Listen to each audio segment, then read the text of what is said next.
Come back to Oliver's stories.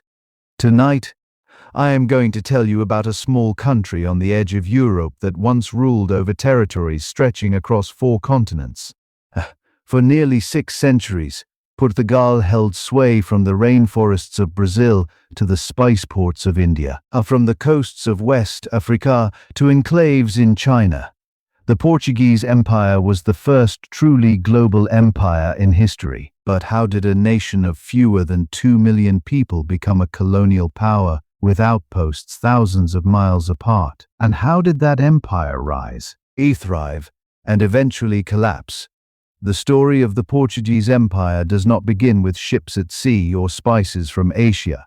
It begins on land, for the fight for independence. In the early 12th century, what would become Portugal was just a border region in the western part of the Iberian Peninsula. It was caught between powerful kingdoms and the long struggle between Christian and Muslim forces. In the year 1139, a young nobleman named Afonso Henriques declared himself king after defeating his own mother's forces in battle. At the time, he was Count of Portugal, a vassal territory under the Kingdom of Leon. But Afonso wanted more than a title. He wanted sovereignty. He led a campaign of military victories against both Muslim-controlled territories in the south and Christian rivals in the north. His most famous triumph came at the Battle of Henriques in the year 1139, where he claimed divine favor for his rule. Soon after, he proclaimed himself King of Portugal and began seeking recognition from the Pope and neighboring kingdoms. It took decades, but by the year 1179, the Kingdom of Leon formally recognized Portugal's independence. In the following year, Pope Alexander III issued a papal bull acknowledging Portugal as a sovereign Christian kingdom. This marked the formal beginning of Portugal as a nation-state, the first in Europe to establish nearly its modern borders, so early in its history. Geography played a crucial role in shaping Portugal's identity. Bordered by Spain to the east and the Atlantic Ocean to the west, Portugal's land frontier was limited. Expansion inland meant conflict with powerful neighbors, but the sea offered opportunity, an open frontier with fewer rivals. Especially in a Europe where maritime trade was still developing. Over the next centuries, the Portuguese began to look toward the Atlantic, gradually shaping a maritime character that would later define their empire. In the 13th century, Portuguese kings focused on expanding southward during the Reconquista, the Christian effort to reclaim territory from Muslim rule. Under King Sancho II and King Afonso III, Portuguese forces pushed as far as the Algarve, completing the conquest of their modern territory by the year 1249. That same year, a treaty with Castile confirmed Portugal's borders, boundaries that have remained largely unchanged to this day. With the southern lands secured, attention turned inward. In the 14th century, King Dinis, also known as the Farmer King, helped develop agriculture, reorganize royal lands, and promote education. But one of his most important contributions came in the realm of navigation. He established the Portuguese Navy in the early 1300s, setting the institutional groundwork for future maritime endeavors.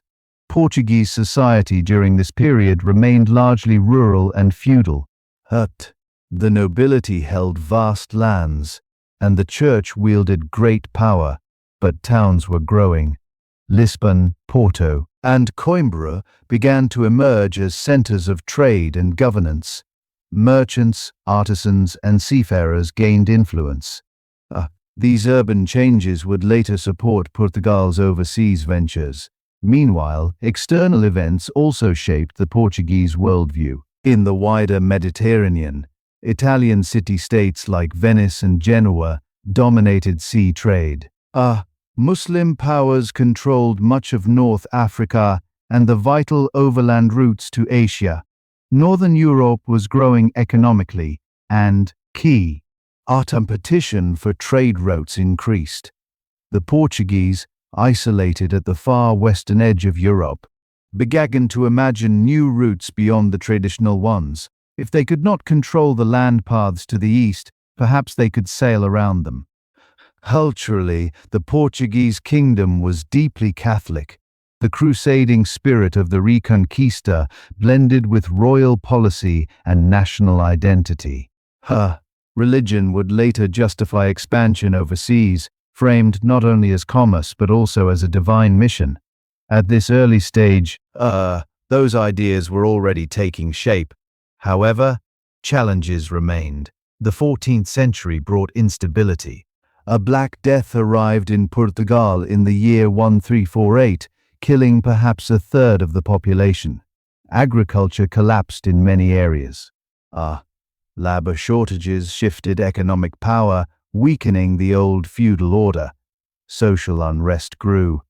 At the same time, Portugal was caught in conflict over succession after King Fernando died without a male heir in the year 1383. The crisis led to the rise of the Avis dynasty. João Avis, a master of a military order, led a nationalist revolt against Castilian claims to the throne. He secured victory at the Battle of Aljubarrota in 1385. This was not just a military win. It was a defining moment of Portuguese independence. João was crowned King João I, marking the beginning of a new royal house that would guide Portugal into its imperial age. This victory had important consequences. It united much of the nobility behind the new dynasty. It also reinforced a sense of Portuguese distinctiveness from Castile. King João I strengthened ties with England through the Treaty of Windsor in 1386. One of the oldest diplomatic alliances still in force today. That Anglo-Portuguese alliance would shape Portugal's future in both European politics and overseas trade. It was during João I's reign that the seeds of expansion were planted. He and his queen, Philippa of Lancaster, had several sons who became known as the illustrious generation, figures who would later lead Portugal's explorations. One of them, Prince Henry, would gain fame as the Navigator. But even before him, the victory at Aljubarrota and the rise of the Avis dynasty created the stability needed for such ambitions. At the end of the 14th century, Portugal was still a small kingdom, but it was independent, stable, and increasingly oriented toward the Atlantic. The sea, once a boundary, was becoming a gateway. At the turn of the 15th century, Portugal was a unified kingdom with stable borders, a growing maritime tradition, and a royal house that looked beyond the Iberian Peninsula. A victory at Aljubarrota had secured the throne for King João I and established the Avis dynasty. What followed was not only political consolidation, but also the first steps of Portugal's long journey into global exploration, driven in large part by one man, Prince Henry, later known as the Navigator. Prince Henry was born in the year 1394, the third son of King João I and Queen Philippa of Lancaster.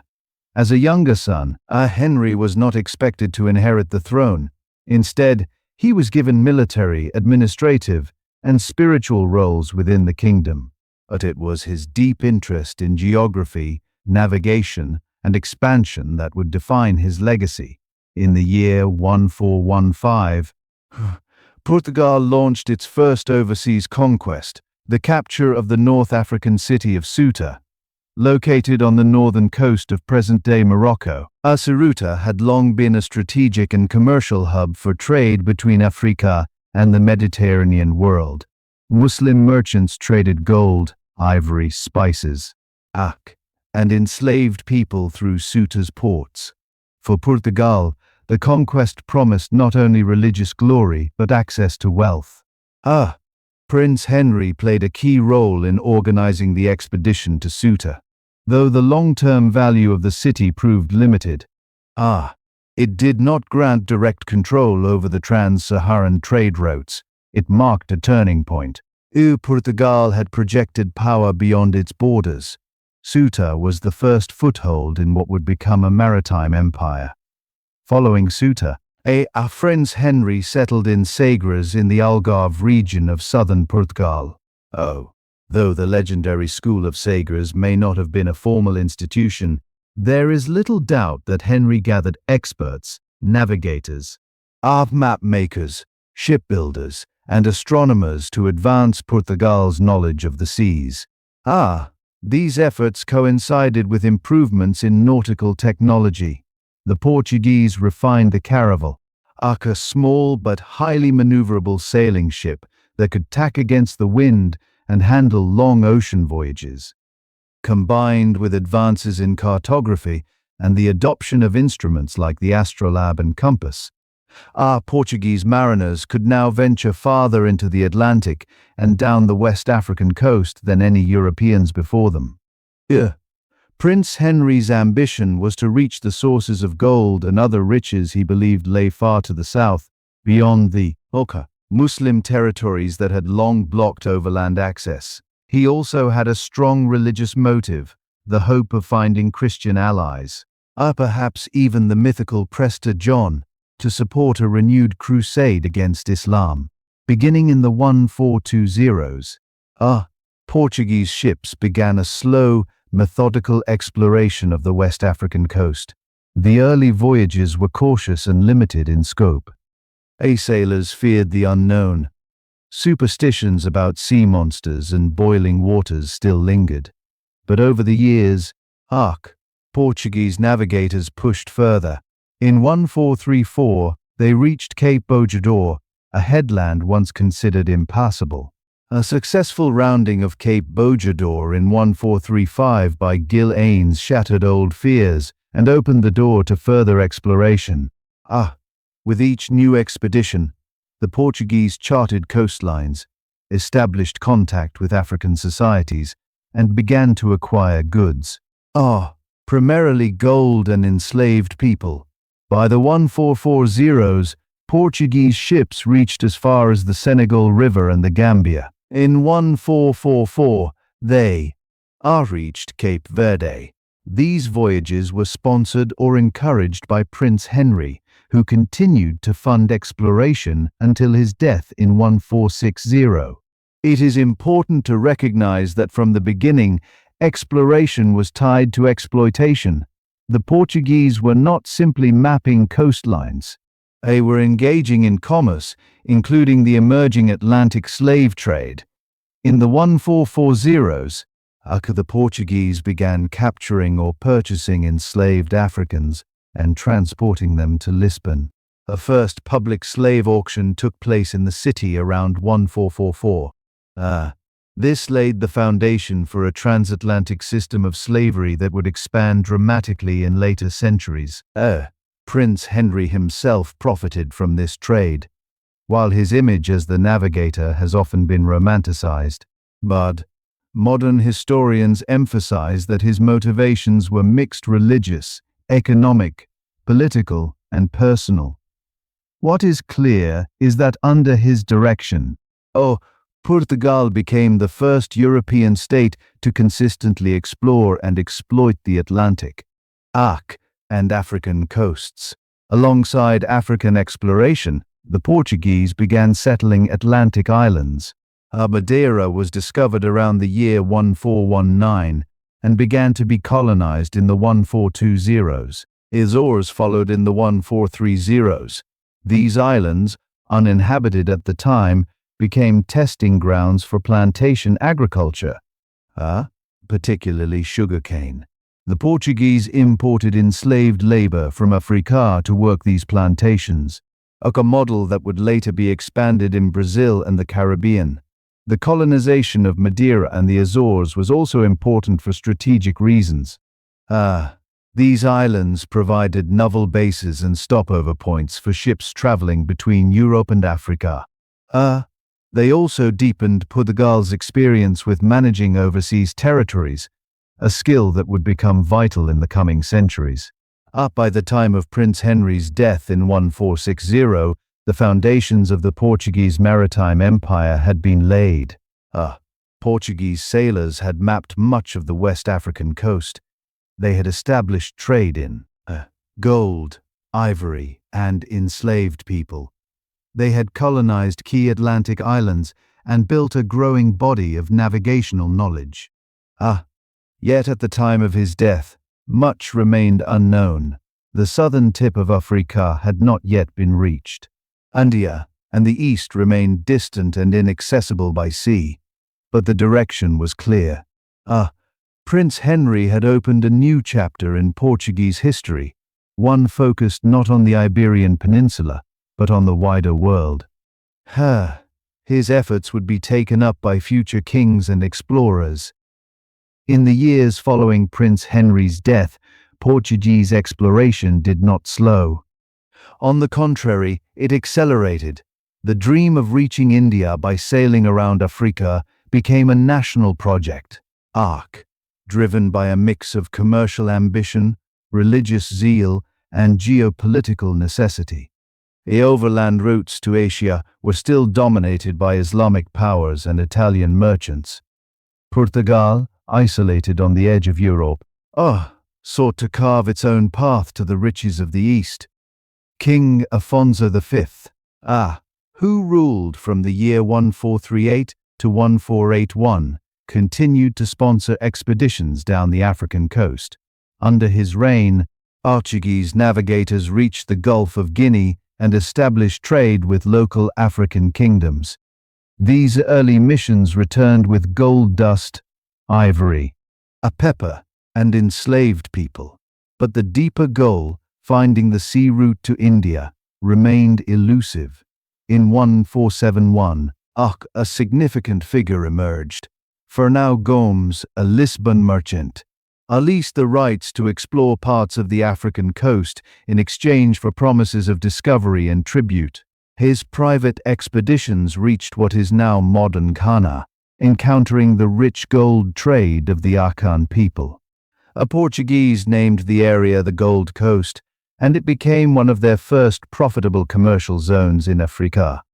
Meanwhile, the crown continued to refine its maritime policies.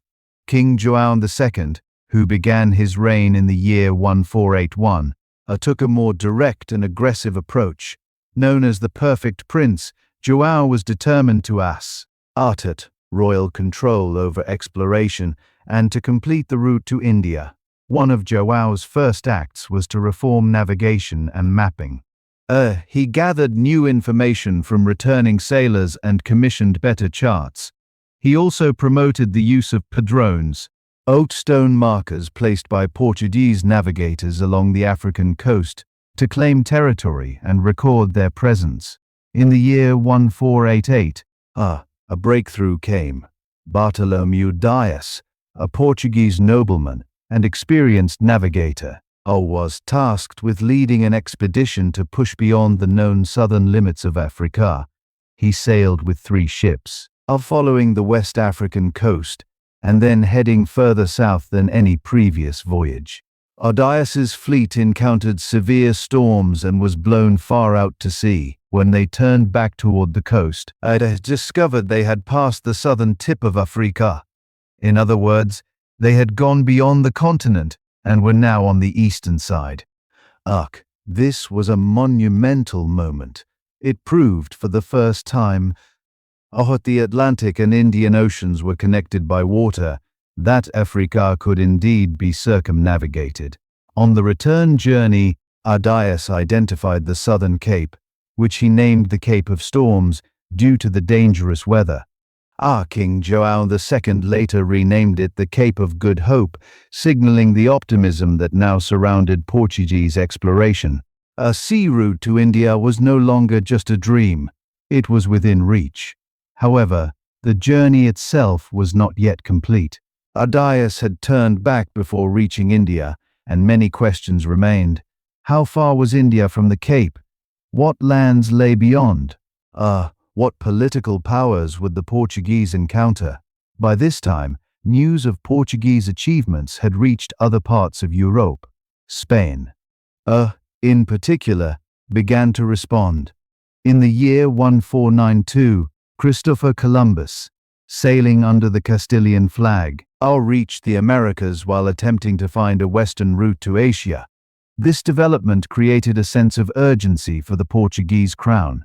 King Manuel I, who succeeded João II in 1495, inherited the task of completing the Indian Ocean voyage. Known as Manuel the Fortunate, he chose a skilled and ambitious navigator to lead the expedition, Vasco da Gama. Vasco da Gama came from a noble family in southern Portugal. He was well versed in mathematics and navigation, and had previously worked on enforcing royal authority along the Portuguese coast. In 1497, he was given command of a fleet of 4 ships and tasked with reaching India by sailing around Africa. The expedition departed Lisbon in the summer of 1497. It followed the established route along the West African coast, rounded the Cape of Good Hope in early 1498, and continued up the eastern African coast. Along the way, da Gama stopped at trading cities like Mozambique and Mombasa, where he encountered the Swahili culture, a mix of African, Arab, and Persian influences. In Melinde, a local sultan provided da Gama with a crucial ally and experienced pilot, Lay Akely of Arab or Indian origin, who helped guide the fleet across the Indian Ocean using the monsoon winds. In May 1498, da Gama and his fleet arrived at Calicut, a major trading city on the southwestern coast of India. The arrival was historic. For the first time, a European fleet had reached India by sea. However, the encounter was not entirely smooth. The local ruler, known as the Zamorin, received da Gama but was unimpressed by the Portuguese gifts. Negotiations over trade terms were tense, and cultural misunderstandings abounded. Still, da Gama managed to secure a limited trading agreement and returned to Portugal in the summer of 1499. Her voyage took over 2 years and cost the lives of many crew members, mostly due to scurvy and other diseases. But it was considered a triumph. King Manuel celebrated da Gama as a hero. The sea route to India had been established, and with it came enormous possibilities for trade in spices, textiles, and precious stones. The overland routes controlled by Muslim and Venetian traders could now be bypassed. Portugal had positioned itself as a direct link between Europe and Asia. Vasco da Gama's journey marked the beginning of a new era, not only for Portugal, but for the world. The balance of global trade was shifting. Europe's connection to Asia was no longer limited to slow, expensive land routes. Portugal, a small kingdom on the western edge of the continent, had made that transformation possible through persistence, innovation, and calculated risk. The consequences would be profound. Trade would grow, competition would intensify, and conflict would become inevitable. The sea route to India secured by Vasco da Gama at the end of the 15th century. Portugal stood at the threshold of a vast and unfamiliar world. Spices such as pepper, cinnamon, and cloves had long been among the most prized commodities in Europe. But until now, they had only reached the continent through complicated and expensive overland trade routes controlled by Muslim and Venetian middlemen. The Portuguese crown now aimed to take direct control of this trade by establishing a permanent presence in the Indian Ocean. The challenge was immense.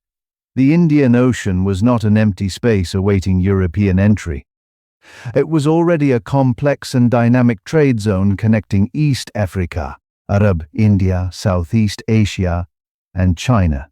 Ports such as Calicut, Cochin, and Malacca bustled with merchants, sailors, and rulers engaged in thriving exchange. Muslim, Hindu, Buddhist, and Chinese maritime networks operated independently and efficiently. For Portugal to insert itself into this system, it would need more than ships and navigators. It would need force, strategy, and diplomacy. King Manuel I understood this. After Vasco da Gama's return, the crown quickly sent new expeditions to consolidate the route and assert Portuguese authority. In 1500, Pedro Álvares Cabral set out with a larger fleet, aiming to follow da Gama's route and secure trade relation. In India, along the way, Cabral's fleet veered far west and made landfall on the coast of what is now Brazil.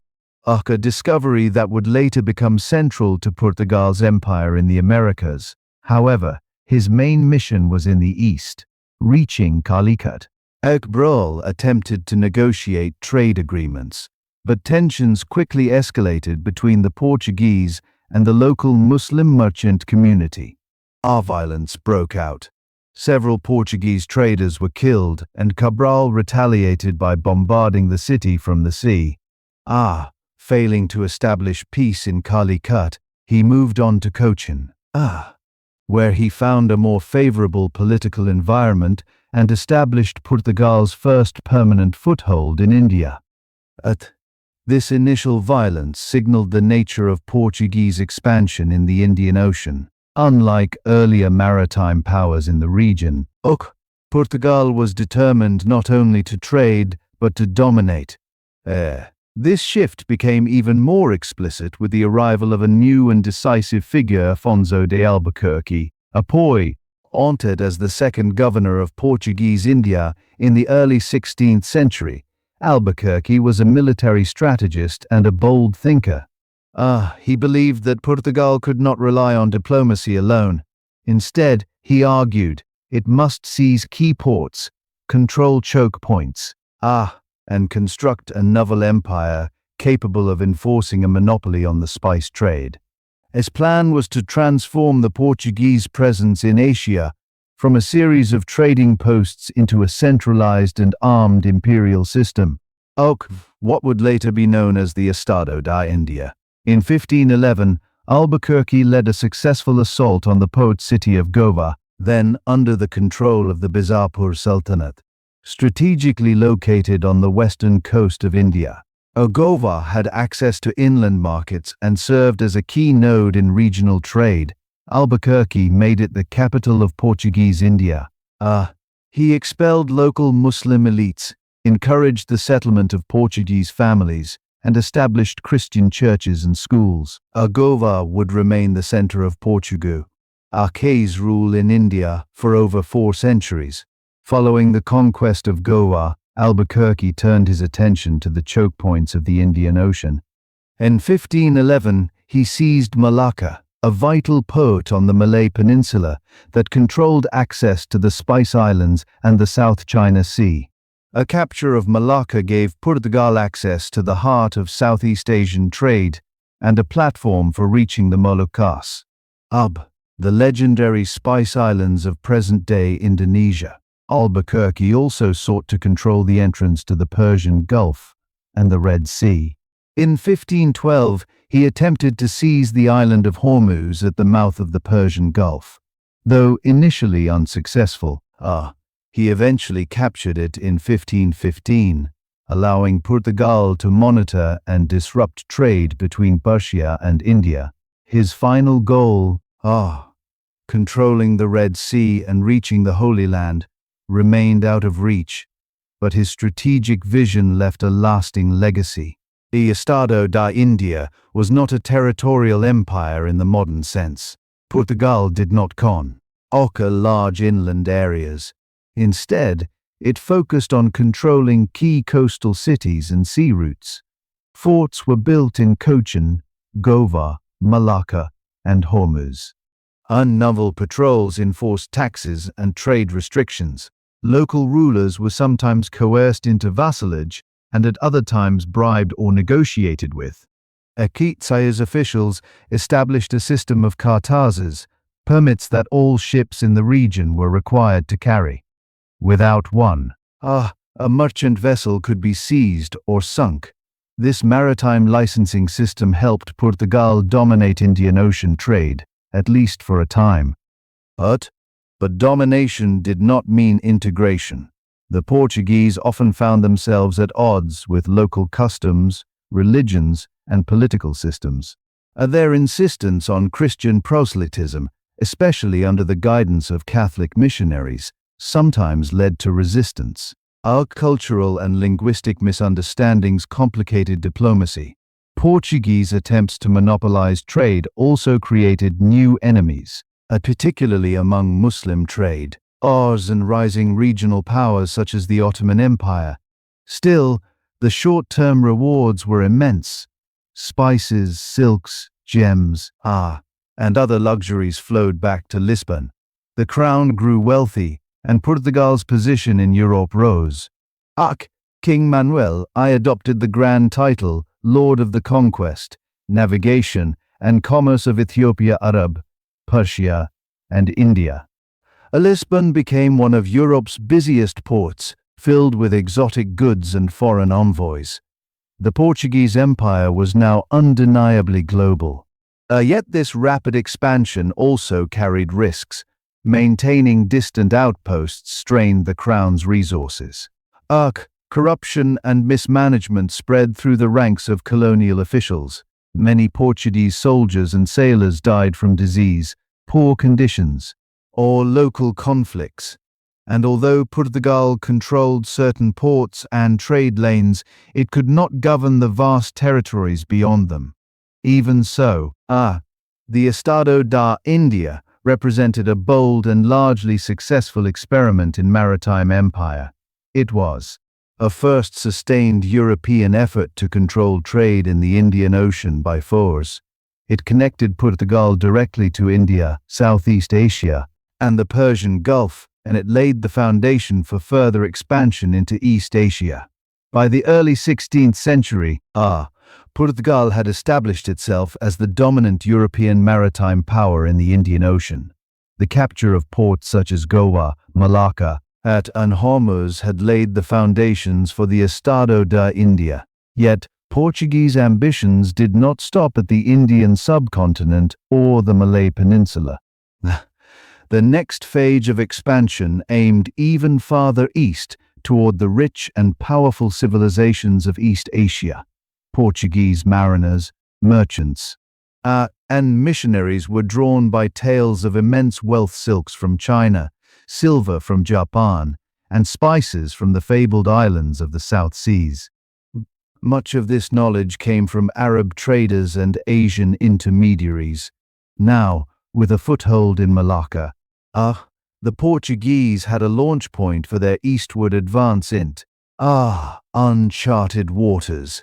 The first major objective was the Moluccas, known in Europe as the Spice Islands, located in present-day Indonesia. These islands were the source of cloves, nutmeg, and mace, luxuries highly prized in Europe.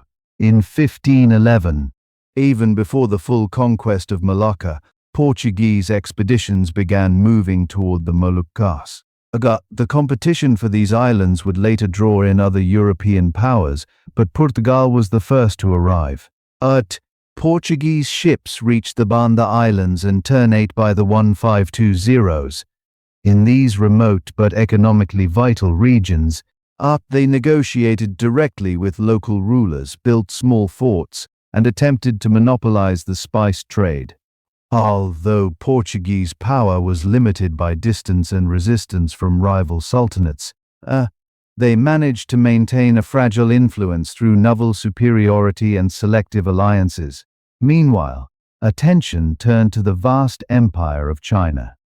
Unlike the trading ports of Southeast Asia, Ming China was a centralized bureaucratic and highly regulated empire. Foreign trade was restricted and subject to tribute systems. Nonetheless, Portuguese merchants were determined to open commercial relations. Initial contact did not go smoothly. In 1515, Aguirre Alers became the first known European to set foot on Chinese soil, landing near present-day Hong Kong. Shortly after, a Portuguese fleet led by Simão de Andrade anchored at Tuen Mun. However, their behavior offended Chinese authorities. Reports of violence, smuggling, and even the kidnapping of children sparked tensions. In 1522, a Portuguese embassy to the Ming court led by Tomé Pias failed disastrously. Several Portuguese envoys were imprisoned or executed. For a time, it seemed that relations with China had been permanently damaged, but over the following decades, more diplomatic and cautious approaches emerged. The turning point came in 1557, when the Portuguese were granted the right to settle in a small fishing village called Macau, situated at the mouth of the Pearl River near Canton. Macau became Portugal's official gateway to China.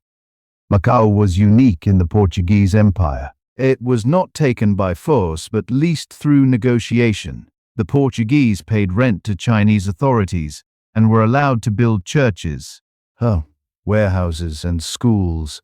Over time, Macau developed into a mixed community of Portuguese settlers, Chinese residents, and Macanese families of mixed descent. It became a hub for East Asian trade, linking China, Japan, and Southeast Asia to the broader Portuguese network. If China had been cautious, Japan was both curious and open to foreign influence. At least at first. Portuguese traders arrived in Japan in 1543, landing near Tanegashima Island. Japanese were immediately intrigued by Portuguese firearms, known locally as Tanegashima, which they began producing domestically.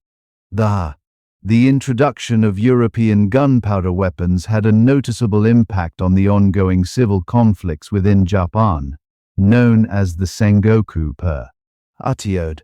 Portuguese merchants brought more than weapons.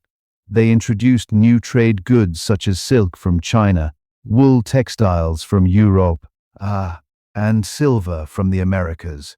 In exchange, they acquired Japanese silver and copper, which they then used in other Asian markets. A resulting triangular trade between Japan, China, and Southeast Asia became highly lucrative. Religion also played a central role in Portuguese-Japanese interactions.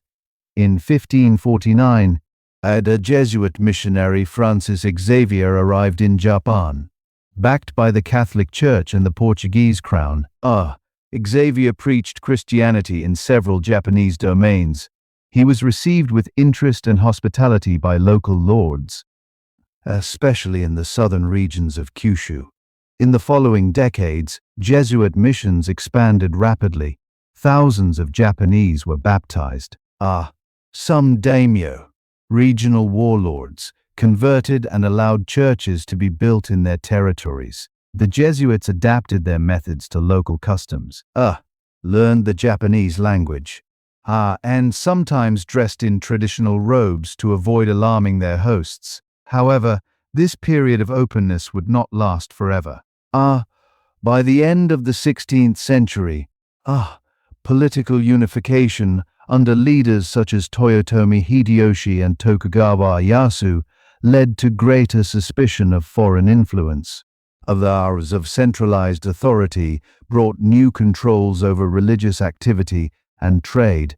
Eventually, Christianity would be banned, and Portuguese access restricted. But for a brief period, Japan had been an enthusiastic participant in the Portuguese maritime network. In contrast, the Portuguese never gained a permanent foothold in mainland Southeast Asia. Attempts to control areas of modern-day Thailand, Vietnam, and Cambodia met with limited success.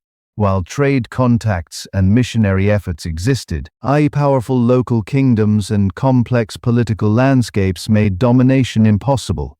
Still, Portuguese cultural and linguistic traces remain in the region, from loanwords in Southeast Asian languages to architectural remnants in coastal cities. Throughout this eastward expansion, the Portuguese relied on flexible strategies. They combined military power, religious missions, and commercial negotiation. They adapted to local customs when necessary, formed alliances when useful, and built forts where possible. But their resources were always limited. The empire was spread thin, and many of its outposts depended on fragile agreements rather than firm control. By the mid-16th century, the Portuguese Empire stretched from Brazil in the west to Japan in the east. It was the first truly global empire in history. Maintained by sea power, trade, and a mixture of diplomacy and coercion. But even as it reached its greatest geographic extent, signs of strain were beginning to appear. While the Portuguese Empire expanded across the Indian Ocean and reached the shores of East Asia, another vital chapter unfolded across the South Atlantic. In the Western Hemisphere, the discovery and colonization of Brazil, combined with expanding interests along the African coast, gave rise to a second geographic axis of Portuguese imperial power. This South Atlantic world would become increasingly central to the empire's economic structure, driven by agriculture, mineral wealth, and the transatlantic slave trade. The story of Brazil began with a voyage that was not originally intended to reach the Americas. In 1500, Pedro Álvares Cabral set sail from Lisbon, aiming to follow Vasco da Gama's route to India. However, his fleet veered far to the west, likely due to navigational practices that took advantage of favorable Atlantic winds. On April 22, Cabral's ships sighted land on the eastern coast of what is now Brazil. Cabral claimed the territory for the Portuguese crown under the terms of the Treaty of Tordesillas, signed with Spain in 1494. That treaty had divided the non-European world between the two powers along a longitudinal line drawn west of the Cape Verde Islands. Brazil happened to fall within Portugal's assigned zone, giving the Portuguese a legal basis to claim it. Initially, Brazil appeared less promising than India or the Spice Islands. It lacked the established trading systems and concentrated urban centers found in Asia. For the first few decades, Portuguese activity in Brazil remained limited. The primary resource extracted was Brazil wood, a red dye-producing tree that gave the land its name. European merchants traded metal tools, cloth, and other goods with indigenous groups in exchange for logging access. However, as the 16th century progressed, interest in Brazil grew. The potential for plantation agriculture, especially sugarcane, soon became clear.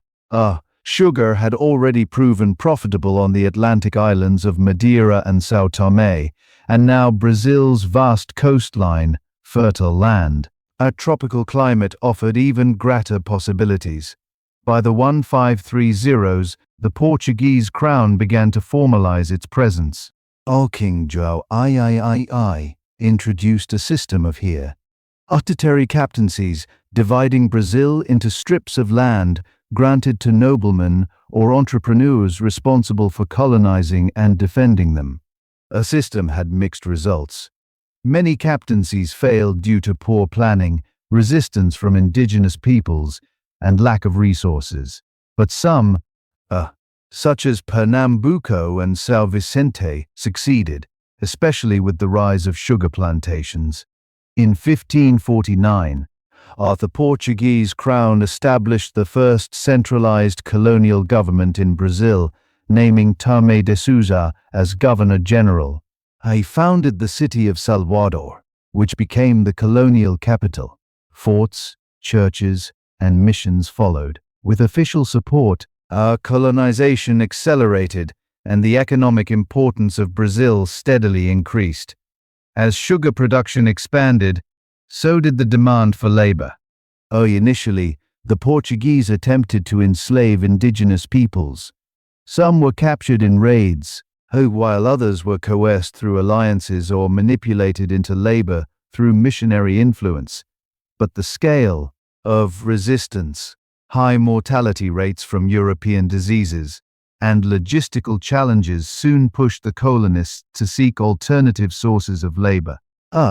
This brought the African slave trade into the center of the Portuguese Atlantic Empire. For decades, Portugal had maintained trading posts and fortified settlements along the West African coast. These included Elmina in present-day Ghana, Olamanda in Angola, and other ports stretching from Senegambia to the Congo River basin. Some of these posts had originally focused on gold or ivory, but now they became hubs for the export of human beings. The Portuguese did not establish deep territorial control in Africa. Instead, they relied on complex relationships with African rulers and trading networks. Enslaved individuals were often captured during local wars or raids by African groups, then sold to Portuguese agents in exchange for goods such as firearms, textiles, or metal tools. This commerce, while profitable for some African elites, had devastating social consequences: displacement, warfare, and long-term demographic disruption. The Atlantic slave trade became the linchpin connecting Brazil and Africa. By the late 16th century, tens of thousands of enslaved Africans were being shipped across the Atlantic to work in Brazilian plantations, khadan, and households. These forced laborers formed the backbone of the colonial economy and would come to shape Brazilian society for centuries to come.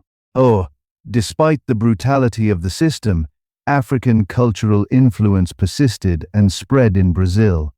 Language, religion, music, cuisine, art, and agricultural techniques brought by enslaved Africans blended with Portuguese and indigenous traditions. Over time, Brazil developed a unique cultural landscape that bore the marks of this intense and often violent exchange. Meanwhile, Portuguese interests in Africa were not limited to the slave trade. Missionary activity also expanded, especially in the Kingdom of Congo, where Portuguese priests, teachers, and traders built close ties with local rulers. The King of Congo, Nzinga Nkuwu, converted to Christianity in the late 15th century and took the name João. His successors continued diplomatic and religious exchanges with Portugal, even adopting some European administrative practices. But these alliances were fragile. Cultural misunderstandings, economic exploitation, and competing interests often led to tensions. In some cases, such as in Angola, the Portuguese attempted to expand military control beyond their coastal forts, leading to conflicts with African kingdoms such as Ndongo. These encounters foreshadowed deeper colonial entanglements in Africa that would intensify in later centuries. Back in Brazil, as plantation agriculture spread, new urban centers emerged along the coast. Cities like Recife, Olinda, and Rio de Janeiro grew into hubs of commerce, administration, and religious life.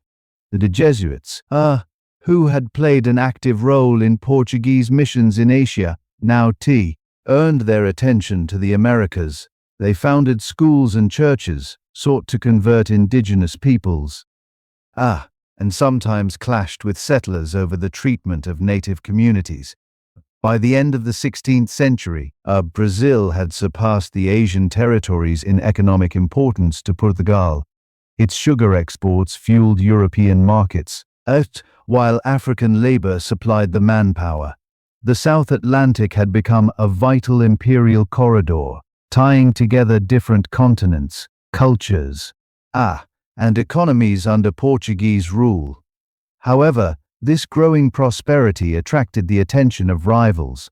Other European powers, especially the Dutch, English, and French, began challenging Portuguese dominance both in the Americas and in Africa.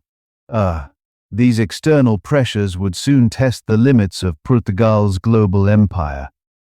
As Portugal expanded across continents during the 16th and 17th centuries, it carried more than ships, guns, and goods.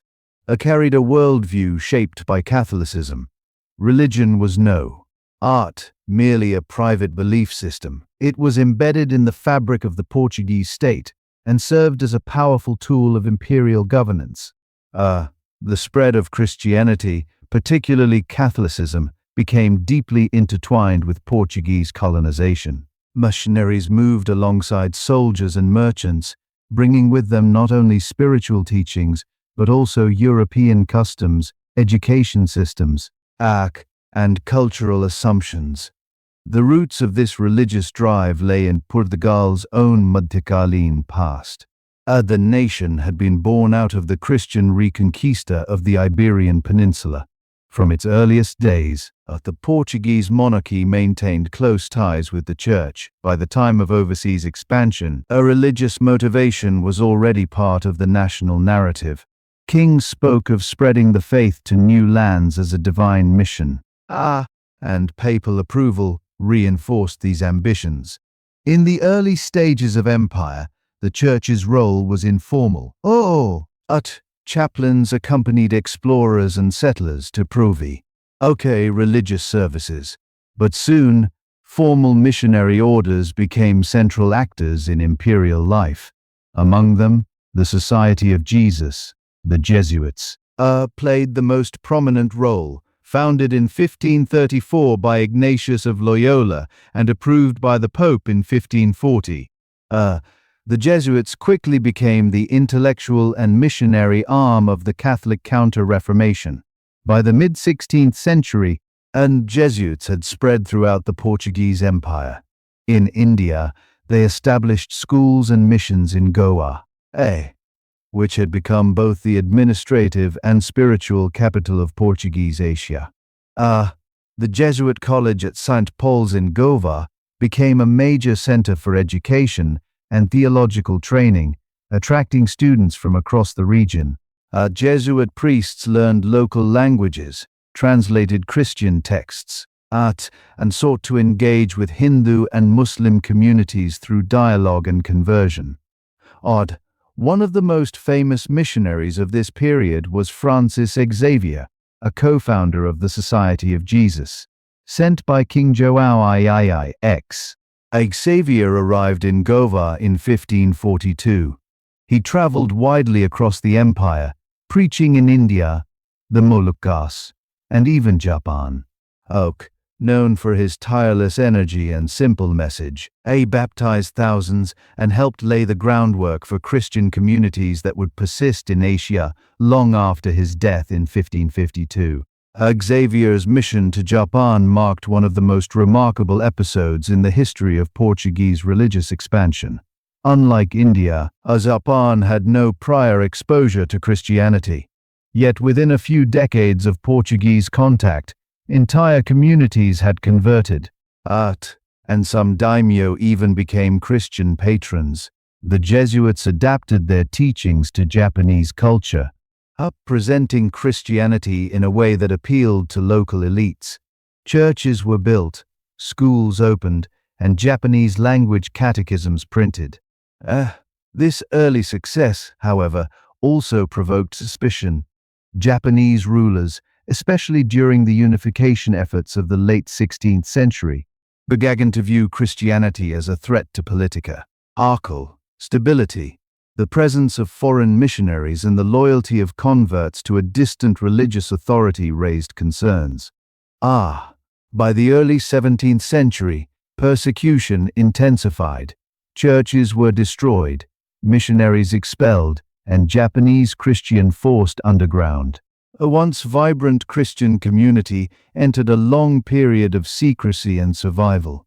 In Africa, missionary activity followed a different pattern. In the Kingdom of Congo, the Portuguese crown had supported early conversions, and the Christian faith was adopted by some rulers and elites.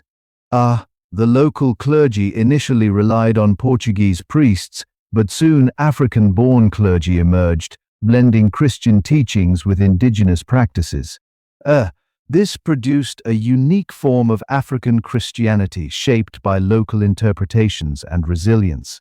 Jesuits and other missionaries also operated in Angola and Mozambique, often in tandem with Portuguese military or commercial outposts. Their efforts were complicated by the brutal reality of the slave trade. While some missionaries spoke out against the mistreatment of enslaved Africans, others remained silent or justified slavery as a means of converting non-Christian. A church's role in slavery remains a deeply controversial aspect of its imperial legacy. In Brazil, the religious landscape grew even more complex. Jesuits played a major role in the evangelization of both indigenous populations and African slaves. They established missions called aldeias, where they attempted to convert and civilize native peoples by isolating them from colonial society. These aldeias were often both spiritual centers and agricultural communities. The Jesuits taught farming, European customs, and Catholic doctrine. In the early stages, the Jesuits sometimes defended indigenous peoples against exploitation by colonists. Figures like Father Manuel da Nobrega and Father José de Anchieta advocated for better treatment of native Brazilians and opposed their enslavement. However, their approach still aimed at cultural transformation and assimilation into European Christian norms. African slaves in Brazil were also targeted for conversion. Baptism was at least nominally required, and many African-born individuals became part of Catholic brotherhoods known as Irmandades. These organizations offered some spiritual and social support, allowing African traditions to blend with Catholic practices. Over time, Afro-Brazilian religions emerged, combining Catholic saints with African deities, a process known as syncretism. Religious festivals, processions, and public rituals became part of daily life in colonial Brazil. Churches were built in every major town, and the clergy wielded significant influence in both spiritual and political matters. However, the church also reinforced social hierarchies. It rarely challenged the racial or economic structures that underpinned colonial society and often benefited from slave labor and land grants. The broader impact of missionary activity across the Portuguese Empire was both transformative and contradictory.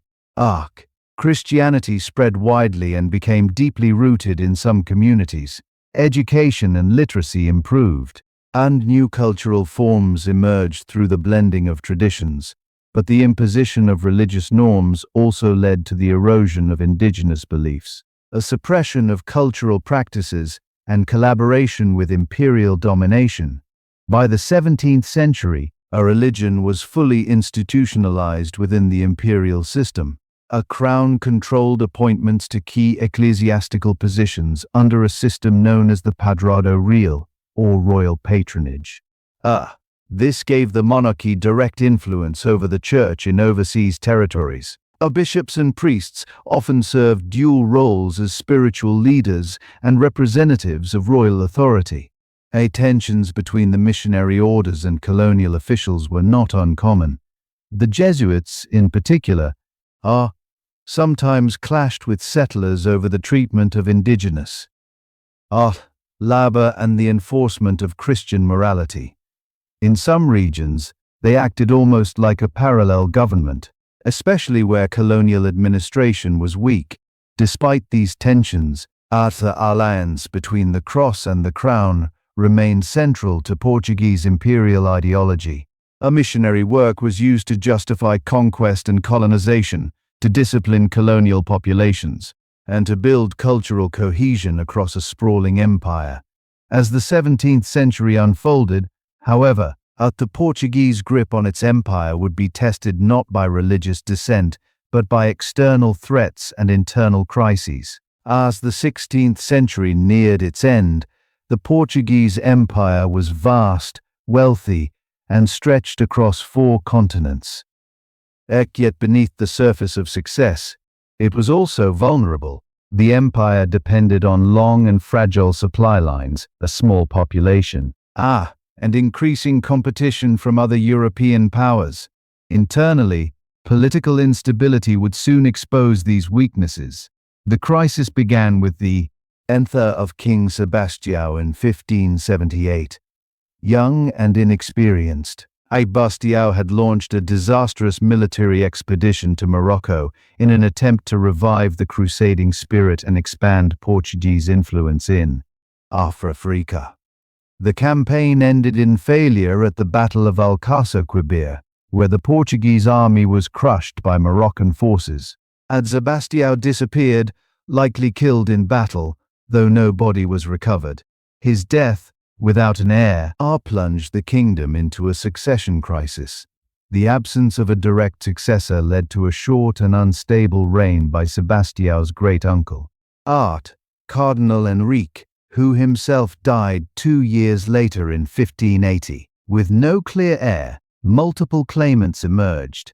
Among them was Antonio, Prior of Crato, an illegitimate member of the royal family who was supported by many within Portugal. However, the most powerful claimant was King Philip I of Spain, grandson of King Manuel I of Portugal through his mother. Philip I, already monarch of the vast Spanish Empire, pressed his claim vigorously, backed by a well-organized campaign and the support of many Portuguese nobles who feared civil war. He invaded Portugal in 1580 and defeated Antonio's forces at the Battle of Alcântara, waters of Toma, Portugal's legislative assembly.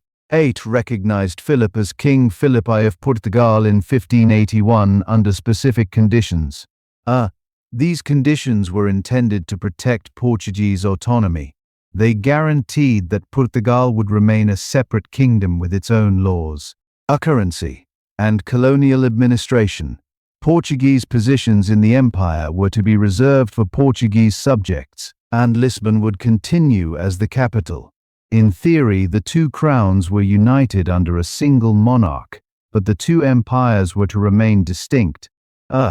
This political arrangement is known as the Iberian Union. For 60 years from 1580 to 1640, the Portuguese and Spanish crowns were held by the same monarch Philip II, followed by Philip III and Philip IV of Spain. Initially, the arrangement brought stability. The Portuguese elite were integrated into a wider imperial structure, and the monarchy honored the formal autonomy of Portuguese institutions. However, the reality of the union soon became more complicated. Despite legal separation, Portugal was drawn into the broader geopolitical conflicts of the Spanish Empire.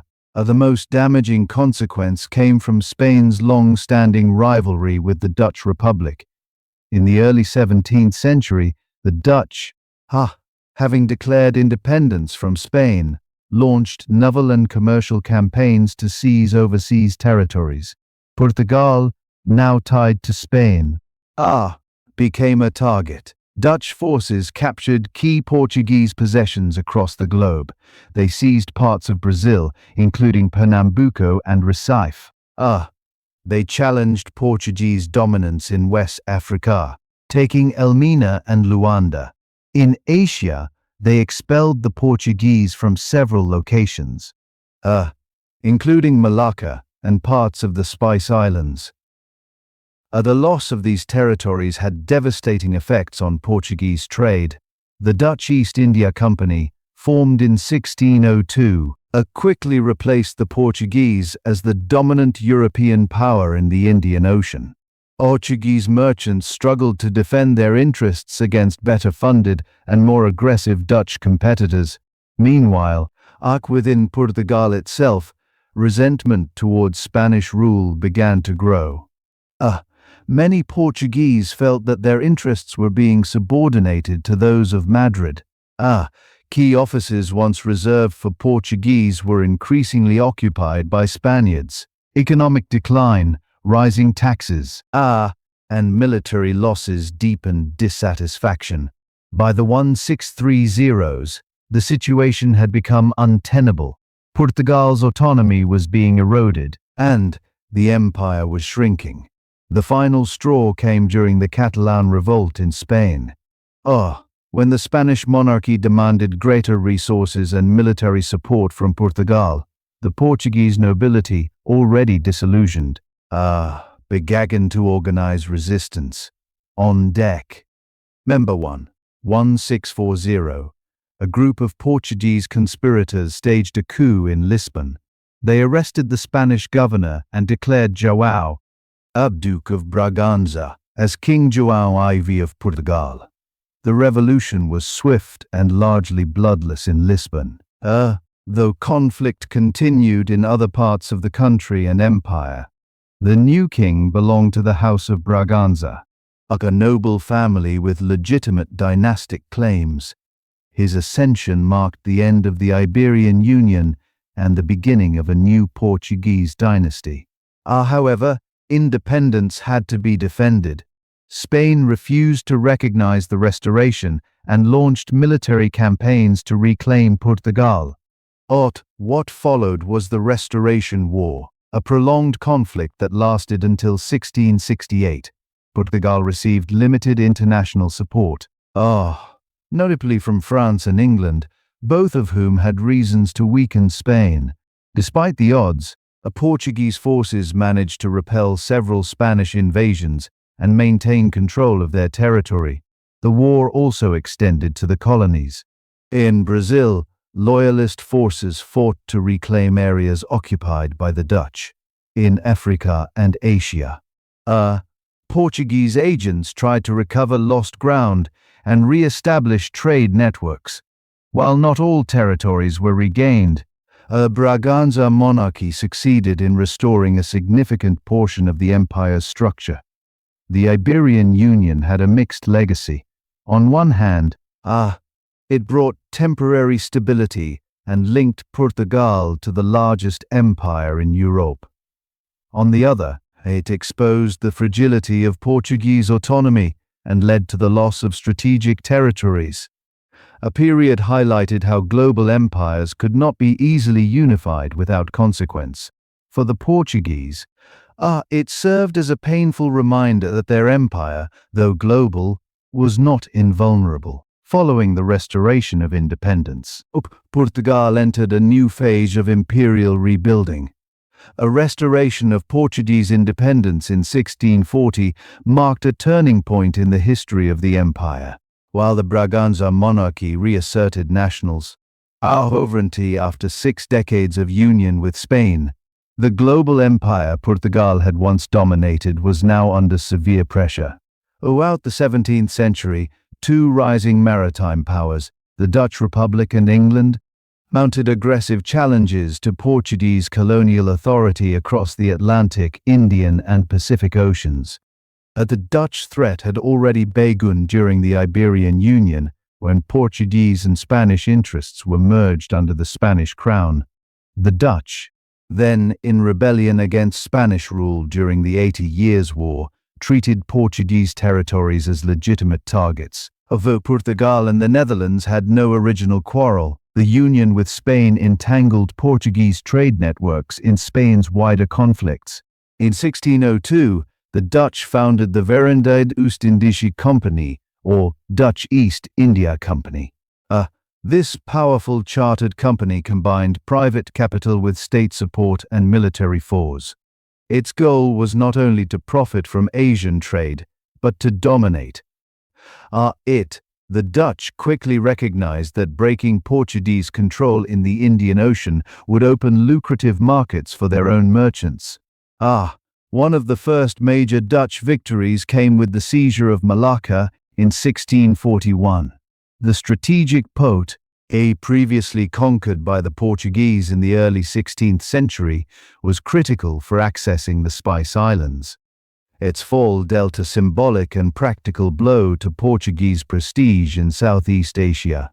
By seizing Malacca, the Dutch secured a direct link to the Moluccas and undercut Portugal's long-standing monopoly on cloves and nutmeg. The Dutch campaigns were not limited to Southeast Asia. In the Persian Gulf, they formed alliances with local rulers hostile to Portuguese control. A Portuguese stronghold of Hormuz, which had been one of the jewels of the Estado da Índia, was lost in 1622. English forces from the East India Company assisted the Persian Shah in expelling the Portuguese from the island. demonstrating the growing cooperation between Portuguese powers in the region. The Dutch West India Company, founded in 1621, launched a parallel assault. Its focus was the Atlantic slave trade and access to gold resources. Dutch captured the important fort of Elmina on the Gold Coast in 1637, and later seized Luanda in Angola. These victories disrupted Portugal's transatlantic slave supply lines, threatening the viability of Brazil's sugar economy. Brazil itself became a major battleground. In 1630, Dutch forces launched an invasion of northeastern Brazil, occupying several key cities, including Recife and Olinda. They declared the Dutch colony of New Holland, which they ruled for over 2 decades. The Dutch West India Company attempted to govern the area by balancing military force with relative tolerance toward local populations. A most famous figure of Dutch Brazil was John Maurice of Nassau, who served as governor from 1637 to 1644. Promoted urban planning, scientific exploration, and religious coexistence. Dutch Brazil became a rare example of a more inclusive colonial experiment, with efforts to incorporate Portuguese settlers, African slaves, and indigenous groups into a functioning society. However, Dutch control in Brazil proved difficult to maintain. Resistance from Portuguese settlers loyal to the Braganza monarchy gradually intensified. Armed uprisings, guerrilla tactics, and alliances with indigenous groups chipped away at Dutch authority. By 1654, after a series of military defeats, the Dutch surrendered Recife and abandoned their claims in Brazil. This victory was crucial for the Portuguese. Regaining control over Brazil ensured the survival of their most economically vital colony, the sugar plantations, fueled by African labor, continued to generate wealth for the empire. Still, the effort to expel the Dutch had been costly, and the empire was no longer the global power it once had been. At the same time, English interests were expanding. The English East India Company, chartered in 1600, began establishing its own network of trading posts and naval bases throughout Asia. Not as immediately aggressive as the Dutch, English traders sought to bypass Portuguese and Spanish routes to reach goods directly. He founded outposts in India, gained influence in the Persian Gulf, and eventually established footholds in Southeast Asia. While English attacks on Portuguese colonies were less frequent than Dutch assaults, competition was growing. English ships clashed with Portuguese fleets in the Indian Ocean. Diplomats and traders maneuvered for access to ports and privileges in regions where Portugal had once been the sole European presence. A new maritime order was multipolar and increasingly competitive. Beyond military and economic losses, the Portuguese faced another challenge: the limits of imperial administration. The 17th century was a period of overstretched governance. A crown in Lisbon struggled to send reinforcements, maintain fortifications, or pay salaries to officials spread across far-flung territories. Corruption, mismanagement, and local rebellions compounded the difficulties. Some regions drifted toward autonomy. In parts of Asia, Portuguese settlers and mixed-race populations formed their own communities with limited oversight from Lisbon. These communities continued to trade, intermarry, and worship in ways that reflected the hybrid nature of the empire. While Lisbon lost effective control, Portuguese language, customs, and religion often persisted. One key example was Macau. Despite growing pressure from both Chinese authorities and rival European traders, the city remained under Portuguese administration. It survived partly because the Portuguese adapted to local expectations, paid tribute and avoided the provocative behavior that had doomed earlier efforts to engage China. In Japan, however, the situation worsened. By the 1630s, the Tokugawa shogunate had begun a full crackdown on Christianity and foreign influence. Portuguese missionaries and traders were expelled, Japanese Christians were persecuted, and the nation entered a period of isolation. The Portuguese were replaced by the Dutch, who were allowed to trade under strict conditions from the artificial island of Gama in Nagasaki. This marked the end of Portuguese influence in Japan.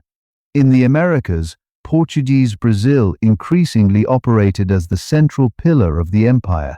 The loss of Asian ports shifted more attention toward the South Atlantic. The transatlantic slave trade, sugar exports, and inland expansion became focal points for recovery. The Crown encouraged settlement, supported religious missions, and established tighter administrative structures. By the end of the 17th century, the Portuguese Empire had changed dramatically. It was no longer the unrivaled maritime power of the early 16th century. It had lost many of its Asian and African strongholds, suffered humiliation at the hands of the Dutch, and struggled to compete with the growing power of England and France.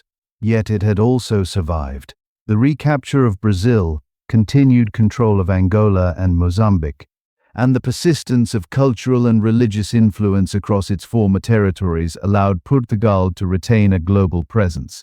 The empire adapted, reconfigured, and looked increasingly toward the Atlantic world for its future. By the middle of the 17th century, Portugal had reasserted its independence under the Braganza dynasty. But that independence was far from secure. A declaration of sovereignty in 1640, led by João, Duke of Braganza, now crowned King João I, sparked a prolonged and dangerous struggle known as the Restoration War. This war would not only determine Portugal's future as a sovereign state, but would also shape the course of its global empire during a time of transition and recovery. The Restoration War lasted nearly 3 decades, from 1640 to 1668. Although the decisive action had taken place in Lisbon with the bloodless up against Spanish rule, the real challenge was holding the newly restored kingdom against the might of the Spanish Habsburg monarchy.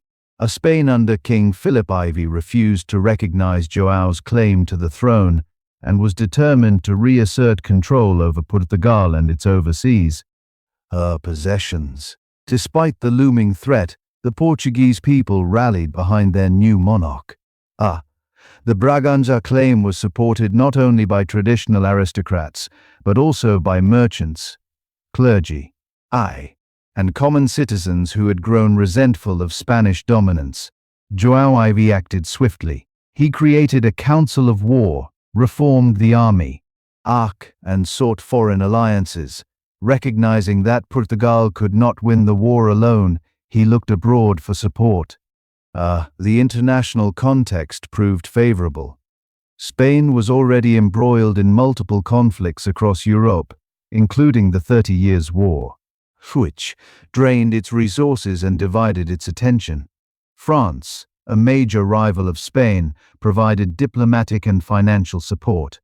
To Portugal, England, though initially cautious, would later enter into a formal alliance with Portugal through the marriage of Catherine of Braganza to King Charles II in 1662.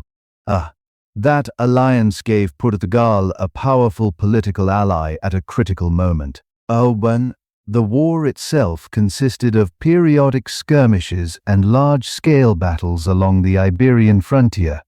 Portuguese forces, often outnumbered, relied on strategic defense, local knowledge, and guerrilla tactics to hold back Spanish incursions. One of the most significant victories came at the Battle of Montes Claros in 1665. Where Portuguese troops decisively defeated a larger Spanish army. A victory helped solidify Portuguese morale and persuaded foreign powers that the Braganza regime was here to stay. While fighting continued in Europe, The Braganza government also moved to reassert control over the overseas empire. This involved both diplomatic recognition and direct military action. In Brazil, the Portuguese had already regained terra, territory from the Dutch, but internal consolidation was still needed. Colonial administrators strengthened defenses, improved port facilities, and encouraged immigration to expand the settler populations. Brazil, with its vast land and profitable sugar plantations, was now clearly seen as the cornerstone of the imperial economy. Elsewhere, the recovery was more uneven. Some territories lost during the Iberian Union were never regained. The Dutch retained control over parts of the Spice Islands and had disrupted Portuguese trade networks throughout Asia.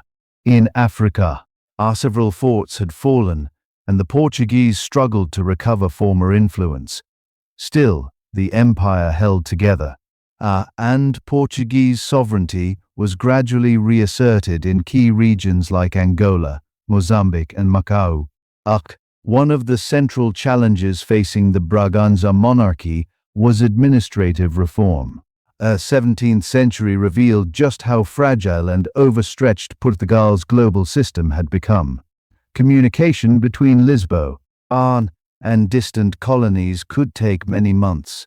Corruption among colonial officials, inconsistent tax collection, and inefficient governance weakened imperial cohesion. In response, the Crown took steps to centralize authority and improve accountability. Viceroys and governors were given clearer mandates, and oversight councils were established to monitor their performance. The Estado da Índia, which had once managed all overseas trade and administration, was restructured to better coordinate naval defense, economic policy, and colonial law. Lisbon also expanded the use of royal charters and monopolies to stabilize income and control smuggling. Religious institutions continued to play a major role in imperial life. The Jesuits remained influential in education, conversion efforts, and mediation between settlers and indigenous populations. However, their power was increasingly scrutinized by the Crown. A state sought to balance religious influence with royal authority, ensuring that missionary work supported rather than challenged political goals.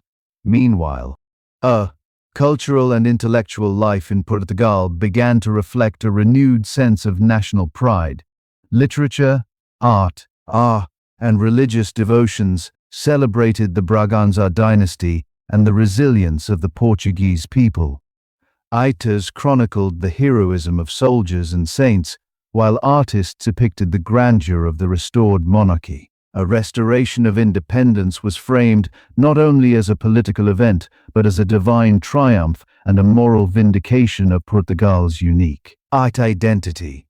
In 1668, after nearly 3 decades of intermittent conflict, the Treaty of Lisbon was signed between Portugal and Spain. The treaty formally recognized João Ive's descendants as the legitimate rulers of Portugal and ended the Restoration War. Although Spain retained some grievances, it could no longer sustain military pressure on Portugal without risking other losses in Europe. With the treaty signed and independence secured, Portugal could finally focus on rebuilding and redefining its empire. The end of the Restoration War marked a new chapter, one of recovery, reform, and recalibration. The world had changed.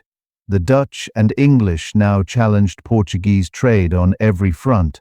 France was beginning to expand its own colonial ambitions. Portugal would have to adapt to survive in this shifting landscape.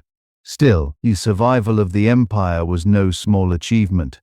Despite military defeats, diplomatic setbacks, and economic challenges, Portugal had managed to restore its sovereignty and hold on to key parts of its global network. Brazil remained in Portuguese hands. The African slave trade continued to fuel plantation economies, and pockets of influence in Asia still endured. Following the conclusion of the Restoration War, and the formal recognition of Portuguese independence in the late 17th century, Portugal entered a new imperial phase, no longer the unrivaled maritime empire of the earlier age of discovery. The king, Adam, turned its attention inward toward its largest and most valuable colony, Brazil.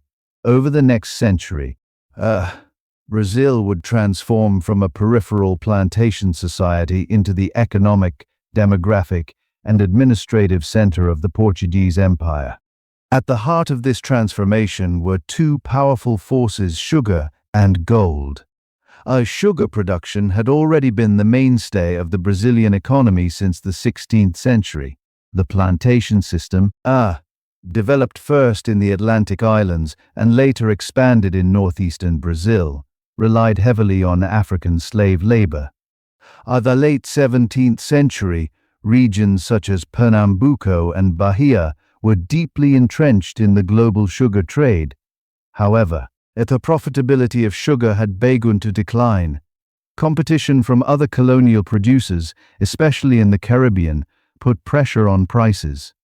Dutch and French colonies in particular were producing high volumes of sugar with increasingly efficient systems. Portuguese Brazil needed a new economic engine. To sustain its colonial enterprise. That new engine arrived quite literally from beneath the surface. In the late 1680s and early 1690s, explorers known as bandeirantes began pushing deep into Brazil's interior, beyond the officially designated boundaries of Portuguese control. These groups, often composed of mixed-race adventurers and frontiersmen, were originally motivated by the capture of indigenous slaves. But their focus soon shifted when gold was discovered in the mountainous region known as Minas Gerais, literally, General Khadan. The gold rush that followed radically altered the colonial structure. By the early 18th century, Minas Gerais had become the most economically dynamic part of the colony. Thousands of migrants, both from Portugal and from coastal Brazil, made their way to the interior in search of fortune. Entire towns sprang up almost overnight, including Vila Rica, modern-day Ouro Preto, which became the epicenter of gold production. The influx of people and capital brought dramatic changes. Roads were constructed to link the mining regions to the ports of Rio de Janeiro and Salvador. New settlements emerged along these routes, stimulating trade, agriculture, and services. The crown, keen to control the wealth pouring from the ground, imposed strict regulations. All gold had to be processed in government smelters, where it was taxed at a standard rate known as the quinto, a royal fifth. Tax evasion was rampant, prompting the establishment of a network of inspectors and troops to enforce compliance. In some regions, gold was hidden in barrels disguised as food or melted into common objects. The crown responded with brutal crackdowns, including confiscations and arrests. Still, the wealth generated was extraordinary. During the peak decades of the early 18th century, Brazil produced more gold than any other region in the world, and Lisbon's economy became dependent on the flow of this resource. Social consequences of the gold boom were profound. The mining towns were rough, diverse, and often lawless. They drew people from across the empire: Portuguese settlers, African slaves, free people of color, indigenous guides, merchants, and craftsmen. Social hierarchies were in flux. White landowners and crown officials held power. Wealthy freedmen and mixed-race entrepreneurs sometimes rose to positions of local influence. The demand for labor exploded. Enslaved Africans were forcibly brought to the mining regions in large numbers, facing brutal conditions underground and in the surrounding settlements. While some gained manumission through saving or patronage, the vast majority lived under harsh and dehumanizing conditions. Slave rebellions and escapes occurred, and quilombos, runaway slave communities, developed in the hinterlands, forming parallel societies outside colonial control. The largest and most famous of these was Palmares, outlocated in what is now the state of Alagoas. Though it had existed since the previous century, Palmares grew significantly during the height of the gold rush. It was eventually destroyed by Portuguese forces in the late 17th century. But its legacy continued as a symbol of resistance and autonomy for Afro-Brazilian communities. Administratively, a crown took steps to consolidate its control over Brazil. In 1763, a capital was officially moved from Salvador to Rio de Janeiro, reflecting the shift in economic gravity toward the southeastern region. Rio became the gateway for gold exports, the administrative center of the southern captaincies, and the key point of contact between Lisbon and the interior. Portugal also tightened its colonial bureaucracy. A more professional class of administrators, tax collectors, and military officers was sent from Europe. Ouvadores, royal judges, and capitães means Moors, military commanders, were tasked with enforcing crown policy and quelling unrest. At the same time, the church maintained a powerful presence. Jesuits continued to operate missions, while dioceses and clergy provided spiritual oversight and education. Education in colonial Brazil was largely religious in nature. Jesuit colleges in major towns taught Latin, rhetoric, and Christian doctrine, primarily to the sons of elite families. Access to higher education remained limited, and most colonial Brazilians, especially women, indigenous people, and enslaved Africans, had little opportunity for formal schooling. Despite these limits, cultural life flourished. A wealth from mining funded churches, music, and architecture. Baroque art and religious festivals became central features of colonial towns. In cities like Ouro Preto and Mariana, ornate churches were constructed using local materials and craftsmanship, often blending European styles with African and indigenous elements. The sculptor Aleijadinho, active in the late 18th century, became a symbol of this hybrid artistic tradition. The intellectual climate also evolved. While censorship religious orthodoxy remained strong, Enlightenment ideas began to filter into Brazil through books, correspondence, and returning students. Some members of the colonial elite started to question the rigid structures of monarchy, slavery, and overseas governance. These seeds of critique would eventually bear fruit in later periods of unrest. Portugal's reliance on Brazilian gold was both a blessing and a burden. It allowed the crown to pay off debts, fund European wars, and finance public works. Lisbon was rebuilt after the devastating earthquake of 1755, using wealth extracted from the Khadán of Minas Gerais. But this dependence also made the empire vulnerable. Its gold production declined in the later 18th century due to the exhaustion of easily accessible deposits and falling returns. Portugal faced renewed fiscal strain. Moreover, the centralization of the Brazilian economy created resentment among regional elites.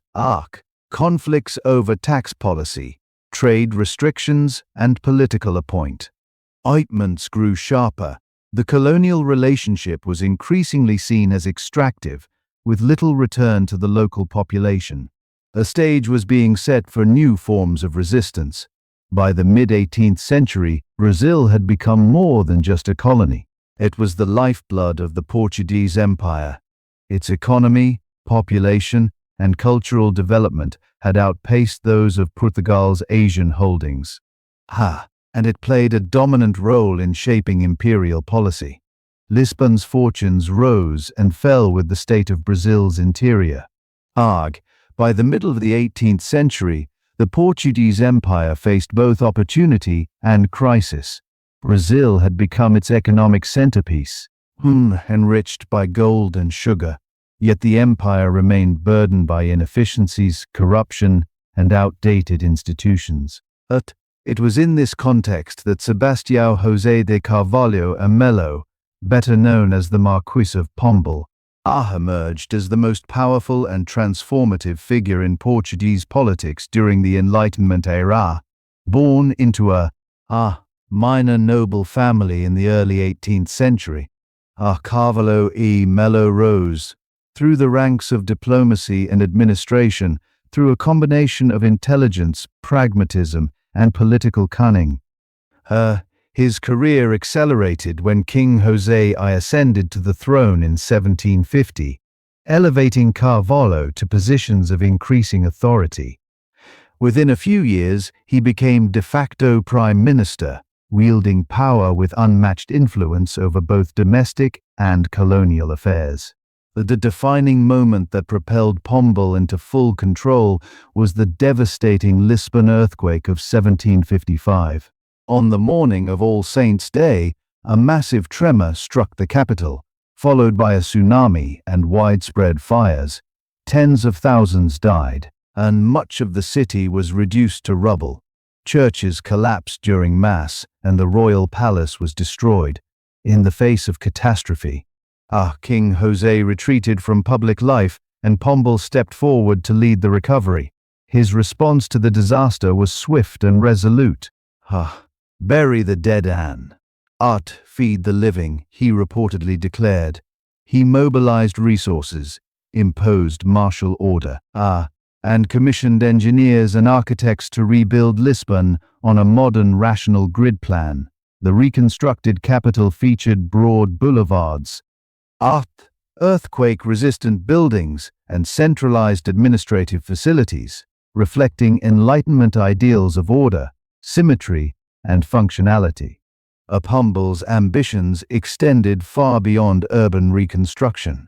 He saw the Lisbon earthquake not only as a tragedy, but as a symbolic rupture from the past.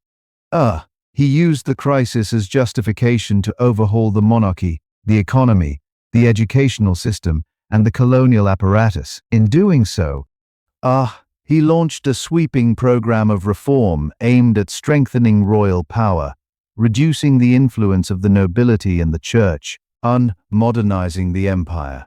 One of his most controversial moves was the expulsion of the Jesuits from Portuguese territories in 1759.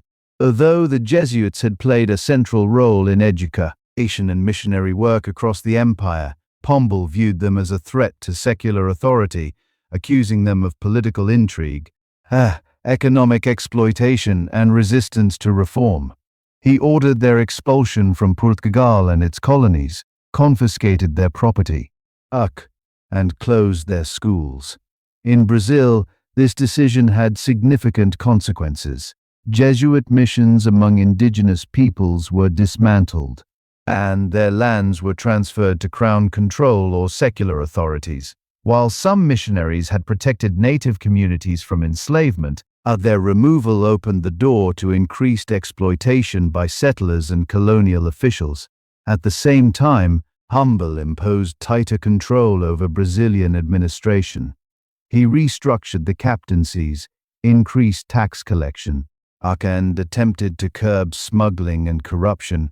Education reform was another key priority. Pombal sought to break the church's monopoly on knowledge by establishing secular schools and promoting practical science. He founded new institutions, introduced standardized curricula, and encouraged the translation of foreign texts.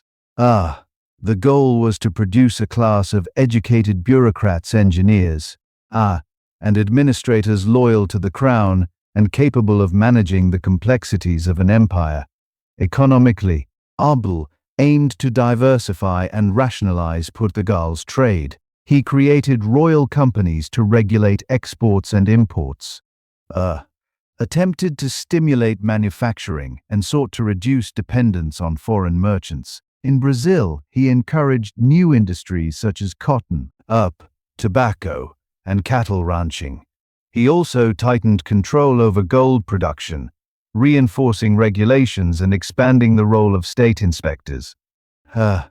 Yet Pombal's reforms were not without resistance. The old aristocracy, accustomed to privilege and autonomy, bristled at his centralizing policies. The clergy opposed his secularization efforts, and many colonial officials resented his aggressive oversight. Pombal ruled with an authoritarian hand, using censorship, exile, and even torture to silence dissent. His network of informants and police created a climate of fear, particularly after the so-called Tavora affair. In 1758, King José survived an attempted assassination. Pombal used the incident to eliminate powerful noble families, most notably the Tavora family, accusing them of treason and conspiracy. Several were executed publicly, and their estates were confiscated. The affair solidified Pombal's dominance but revealed the ruthlessness behind his reforms. Despite his heavy-handed methods, Pombal left a lasting legacy.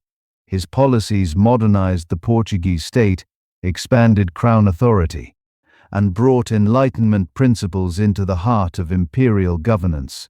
Lisbon became a symbol of resilience and rationality. Rebuilt from ruins into a European capital that embodied Enlightenment aesthetics and central planning.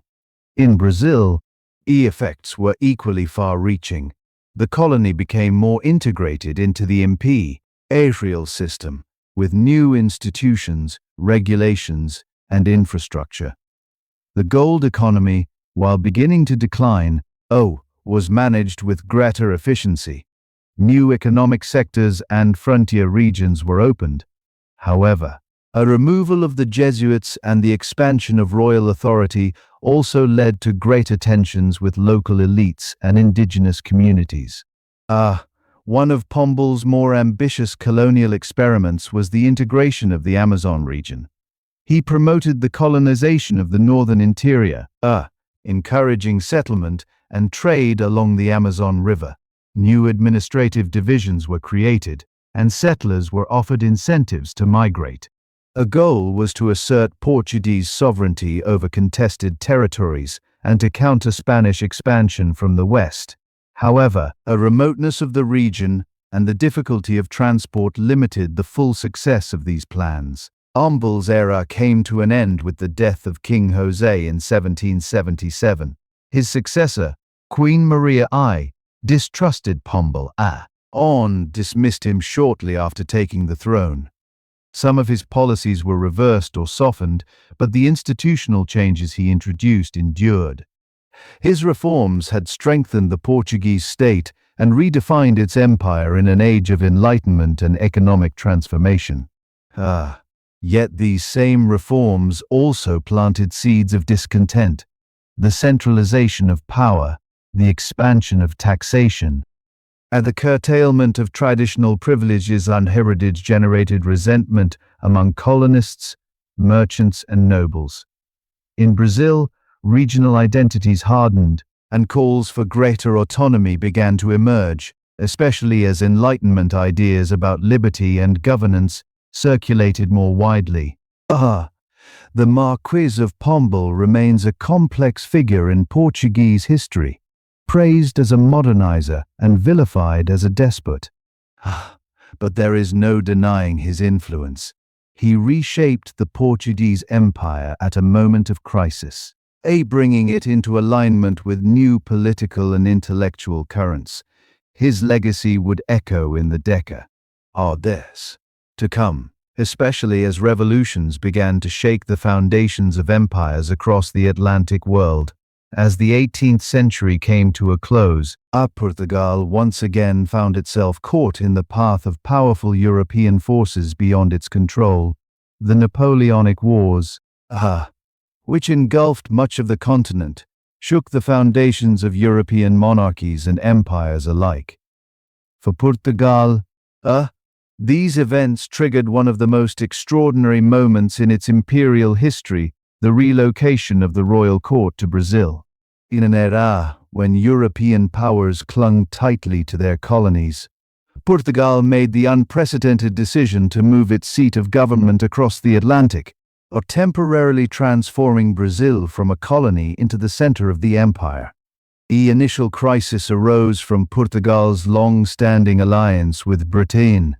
Since the late 14th century, The Anglo-Portuguese alliance had endured as one of the oldest diplomatic relationships in the world. But by the early 19th century, that alliance placed Portugal in direct opposition to Napoleon Bonaparte's ambitions. As Emperor of France, Napoleon sought to dominate continental Europe and strangle British commerce through his continental system. A blockade intended to prevent British goods from entering European markets. Portugal, economically dependent on British trade, refused to comply with the blockade.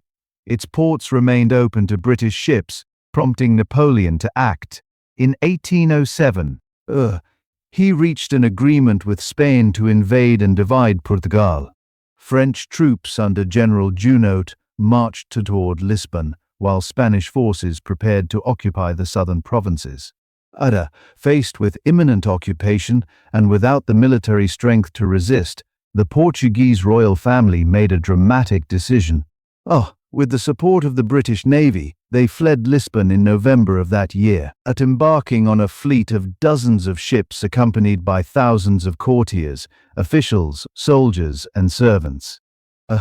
This exodus was not simply a retreat. It was a royal transplantation of the entire government. After a harrowing Atlantic crossing, the fleet arrived in Salvador, Bahia, and then continued on to Rio de Janeiro. In March 1808, Prince Regent João, later King João VI, formally established the Portuguese court in Brazil. For the first time in colonial history, a European monarchy was ruling from the American continent. The consequences of this relocation were immense. Politically, it shifted the axis of the Portuguese Empire. Brazil, once the periphery, now became the imperial capital. Royal institutions were recreated on Brazilian soil. The palace, ministries, treasury, and foreign embassies were all re-established in Rio. A presence of the court conferred prestige and attracted new elites to the city. Government functions from customs to diplomacy now operated from across the Atlantic. Economically, the change brought major liberalization. In 1808, Prince João issued a decree opening Brazilian ports to foreign trade, ending centuries of colonial restriction under the exclusive Portuguese trade system. British merchants flooded the Brazilian market, establishing a strong commercial presence and accelerating integration into global capitalism. The move also stimulated infrastructure development. New roads, docks, banks, and printing presses appeared to meet the needs of the expanded administration, culturally and socially. A transformation of Rio de Janeiro was dramatic. The city, which had previously been a colonial port with modest public buildings, became a royal capital bustling with aristocrats, soldiers, scholars, and foreign diplomats. The arrival of the royal family triggered waves of construction, including the creation of libraries, opera houses, botanical gardens, and academies. In 1810, the Royal Library opened to the public, followed by the establishment of a medical school and other institutions of higher learning. Yet these developments also highlighted contradictions within colonial society. Slavery remained central to the Brazilian economy. While the court introduced European customs and Enlightenment ideals, enslaved Africans and their descendants made up a significant portion of the urban population and performed much of the labor that supported royal life. The opulence of the court stood in stark contrast to the poverty and inequality that defined Brazilian society. For the European territories of the Portuguese Empire, the royal relocation had mixed effects. With the monarchy physically absent, Portuguese resistance to the French occupation fell largely to local forces and British allies. In 1808, British troops under the command of Sir Arthur Wellesley, later the Duke of Wellington, landed in Portugal and began pushing French forces out. The Peninsular War, as it became known, lasted several years and devastated parts of the Iberian Peninsula. but ultimately led to the expulsion of the French. By 1813, Portuguese and British forces had retaken most of the territory, and the Portuguese government in exile retained its legitimacy. However, the experience of foreign occupation and the absence of the monarchy created new political tensions. Constitutionalists and reformers in Lisbon began calling for a written constitution and limits on royal power.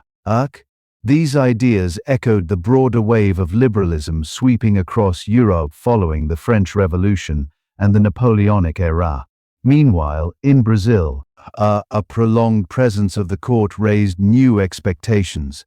Brazilian elites, especially those in the southeastern provinces, benefited from the new openness to trade and the attention of the monarchy.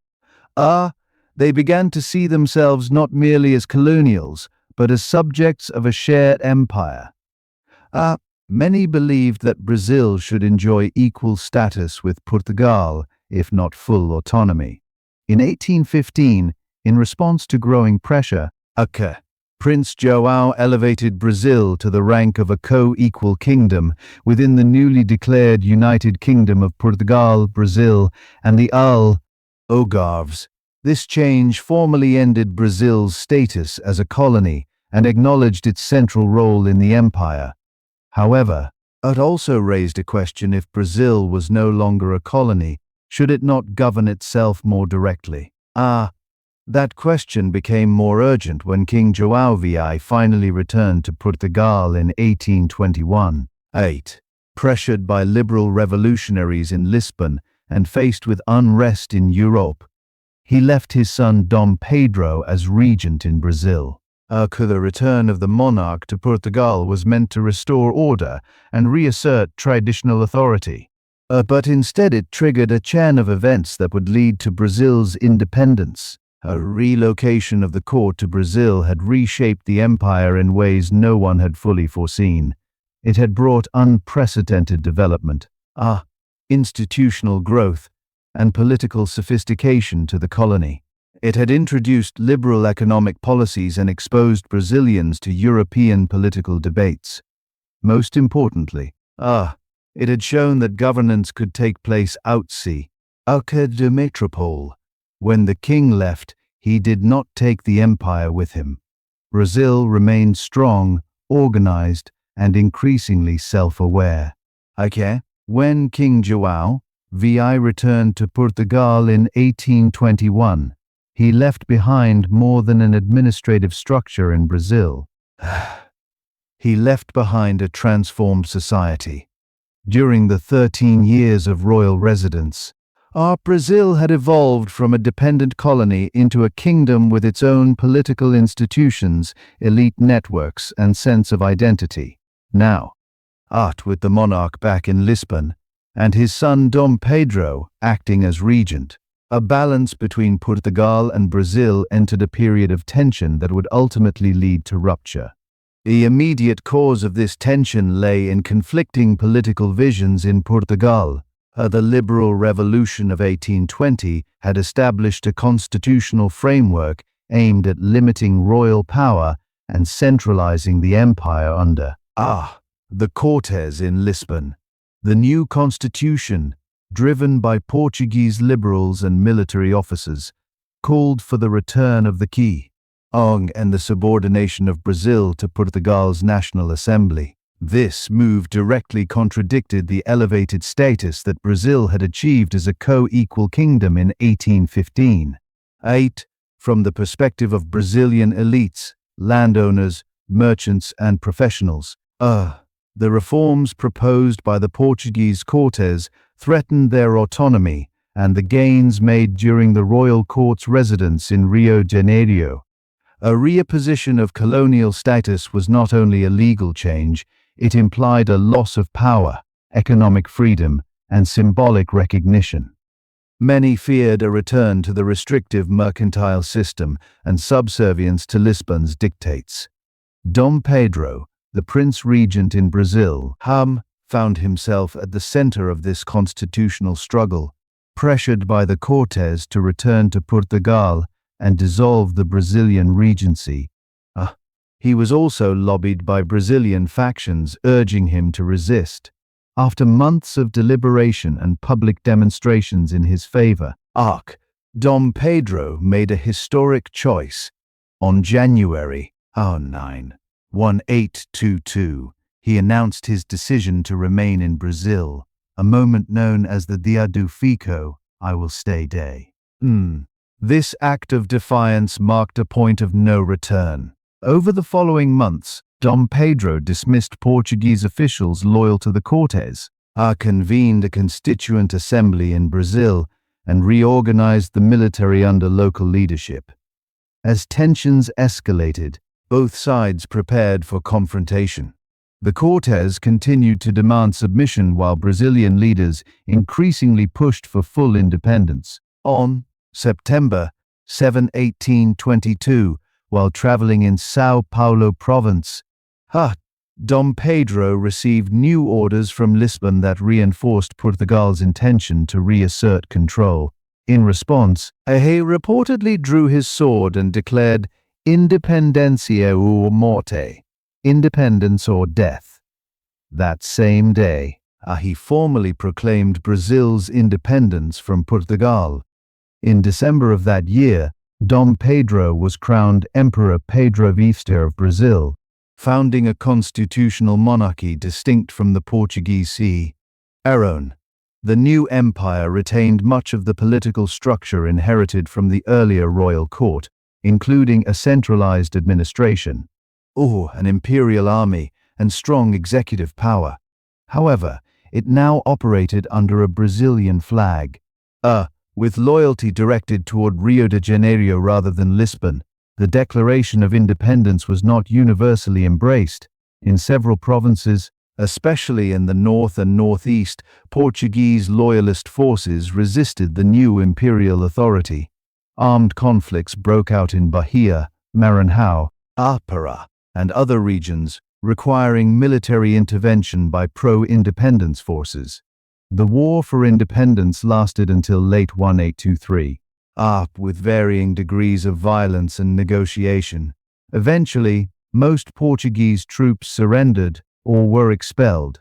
Portugal itself was in no position to wage a full-scale colonial war. The kingdom was still recovering from political instability and had limited resources to project power across the Atlantic.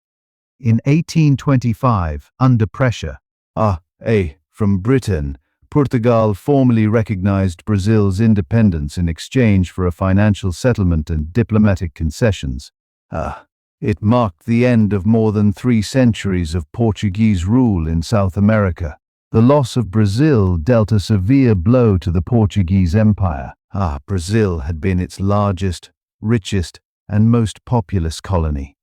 The empire's Atlantic structure, built on sugar, gold, and the transatlantic slave trade, was now fractured. Without Brazil, Portugal's remaining colonies in Africa and Asia assumed greater importance. But none could match Brazil's strategic or economic significance. Politically, the independence of Brazil exposed the limits of metropolitan control over overseas territories during an age of constitutional change and national awakening. Liberalism, Enlightenment thought, and the example of other independence movements across the Americas had combined to undermine the legitimacy of colonial rule. Even within monarchies, the principle of representative government and national self-determination was gaining ground. For Brazil, independence did not bring an immediate transformation of society. As slavery continued and political power remained concentrated among landowning elites. However, a rupture with Portugal allowed for the emergence of a distinct national identity built around the imperial court, a Portuguese-speaking majority, and shared territorial ambitions.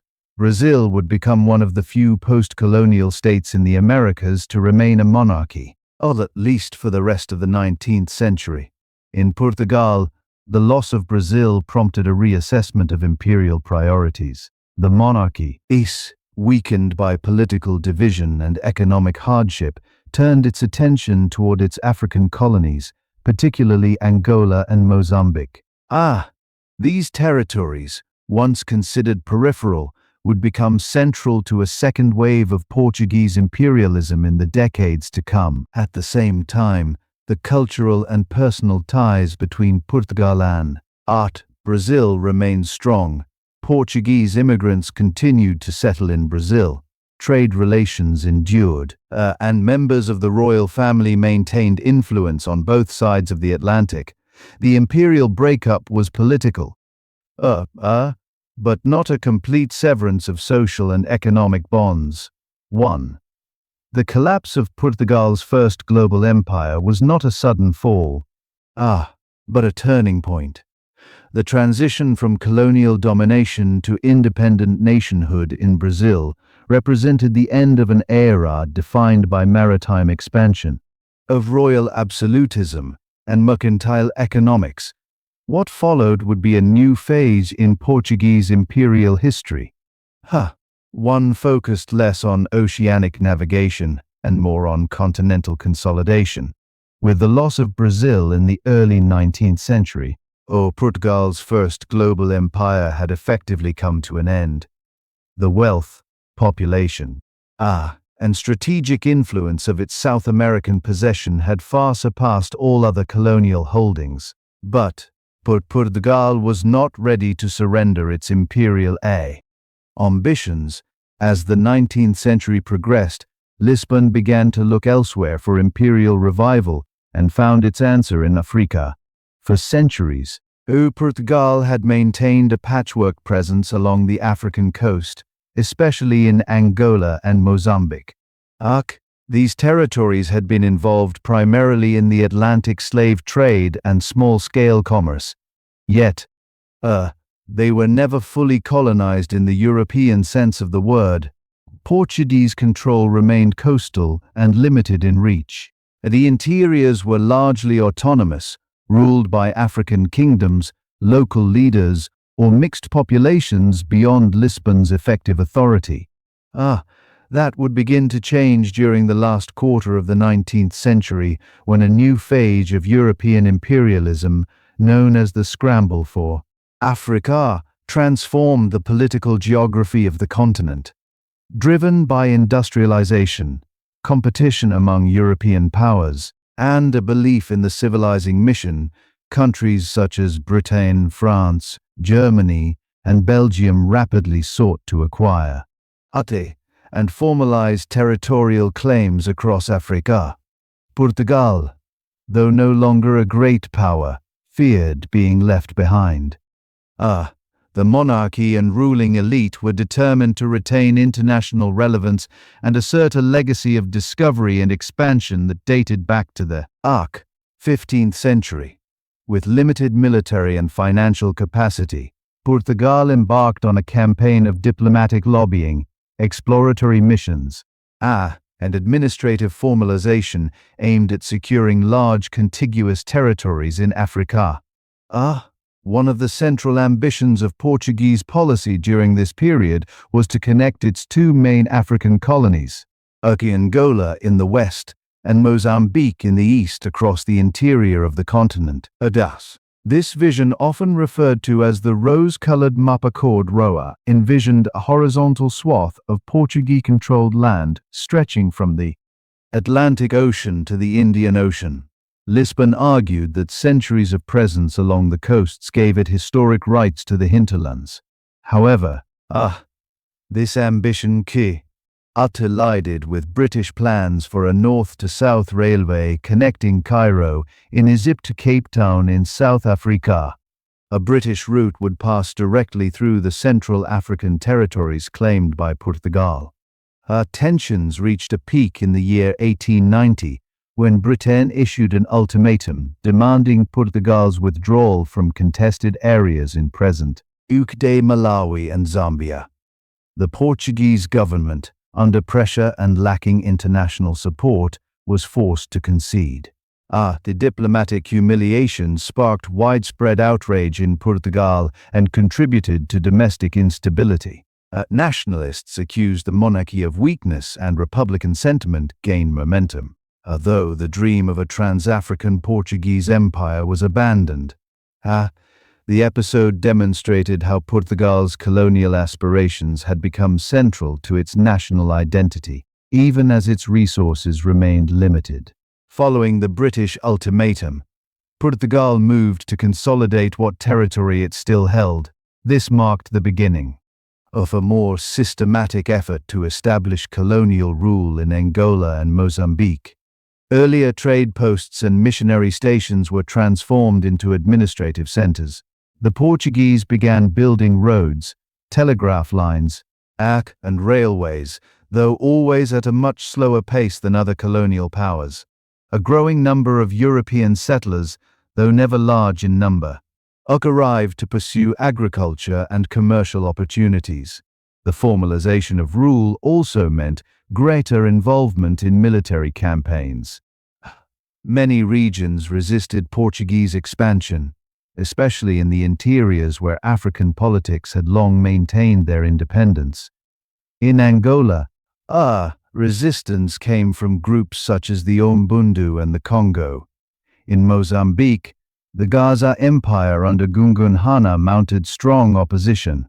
Portugal responded with brutal force, using European officers, African conscripts, and alliances with rival local leaders to subdue resistance. By the early 20th century, Portugal had succeeded in extending nominal control over much of Angola and Mozambique, though real power remained uneven. Large parts of both colonies were administered through indirect rule or economic concessions granted to private companies. These companies, such as the Companhia de Moçambique and the Companhia Donia Doniaza, were granted wide-ranging powers including tax collection, land expropriation, and forced labor. In return, they were expected to develop infrastructure and produce profits for the empire. The human cost of this arrangement was immense. African populations were subjected to harsh labor regimes, low wages, and limited access to education or legal recourse. Forced labor, known as chibolo, became a widespread practice. Many men were compelled to work on plantations, in Kadan, or on railway construction under threat of violence or imprisonment. Women and children bore the brunt of disrupted communities, food shortages, and social dislocation. Portugal defended its colonial practices with the rhetoric of civilization and progress. Lisbon presented itself as a benevolent power, bringing Christianity, Portuguese language, and modernity to Africa. Missionary activity expanded and schools were established, though only a small fraction of Africans received formal education. In reality, the colonial system prioritized resource extraction and racial hierarchy over development or rights. The imperial revival in Africa also affected Portugal itself. The monarchy used colonial successes to bolster its domestic legitimacy, attesting the empire as a source of national pride and identity. School textbooks, public monuments, and international exhibitions celebrated Portuguese explorers, missionaries, and administrators. Yet, this reliance on colonial glory could not mask the deepening political and economic crises at home. The late 19th and early 20th centuries were marked by rising republicanism, labor unrest, and declining royal authority. The monarchy, already weakened by repeated scandals and perceived failures, could not withstand growing public dissatisfaction. In the year 1910, the Portuguese monarchy was overthrown in a peaceful revolution, and the First Republic was proclaimed. The new republican regime inherited the colonial empire and remained committed to its expansion. Colonial governors were reshuffled. Legal reforms were introduced, and symbolic ties to the monarchy were removed. However, the underlying structure of exploitation, racial inequality, and economic dependency remained unchanged. The Republic's limited resources and ongoing instability meant that colonial policy continued to be reactive, underfunded, and uneven. Despite these challenges, Portugal maintained its African colonies while most other European powers moved toward gradual reform or eventual decolonization. By the early 20th century, Angola and Mozambique had become the core of what historians call Portugal's Second Empire, an empire based not on maritime exploration, but on territorial occupation and direct rule. In addition to Angola and Mozambique, Portugal also retained smaller colonies in Africa, including Guinea-Bissau, Cape Verde and Stoay and Principe. Though less prominent, these territories played roles in trade, labor supply, and naval strategy. In Asia, only tiny enclaves remained, such as Macau in China and Portuguese Empire in Southeast Asia. These were reminders of a once global empire, now largely concentrated in Africa. Portugal's participation in the scramble for Africa extended its imperial lifespan by several decades. Yet this renewed empire remained fragile, marked by contradictions between rhetoric and reality, ambition and capacity. The African colonies were geographically vast, socially diverse, and economically underdeveloped. Portuguese rule rested on coercion and dependency, not on genuine partnership or modernization.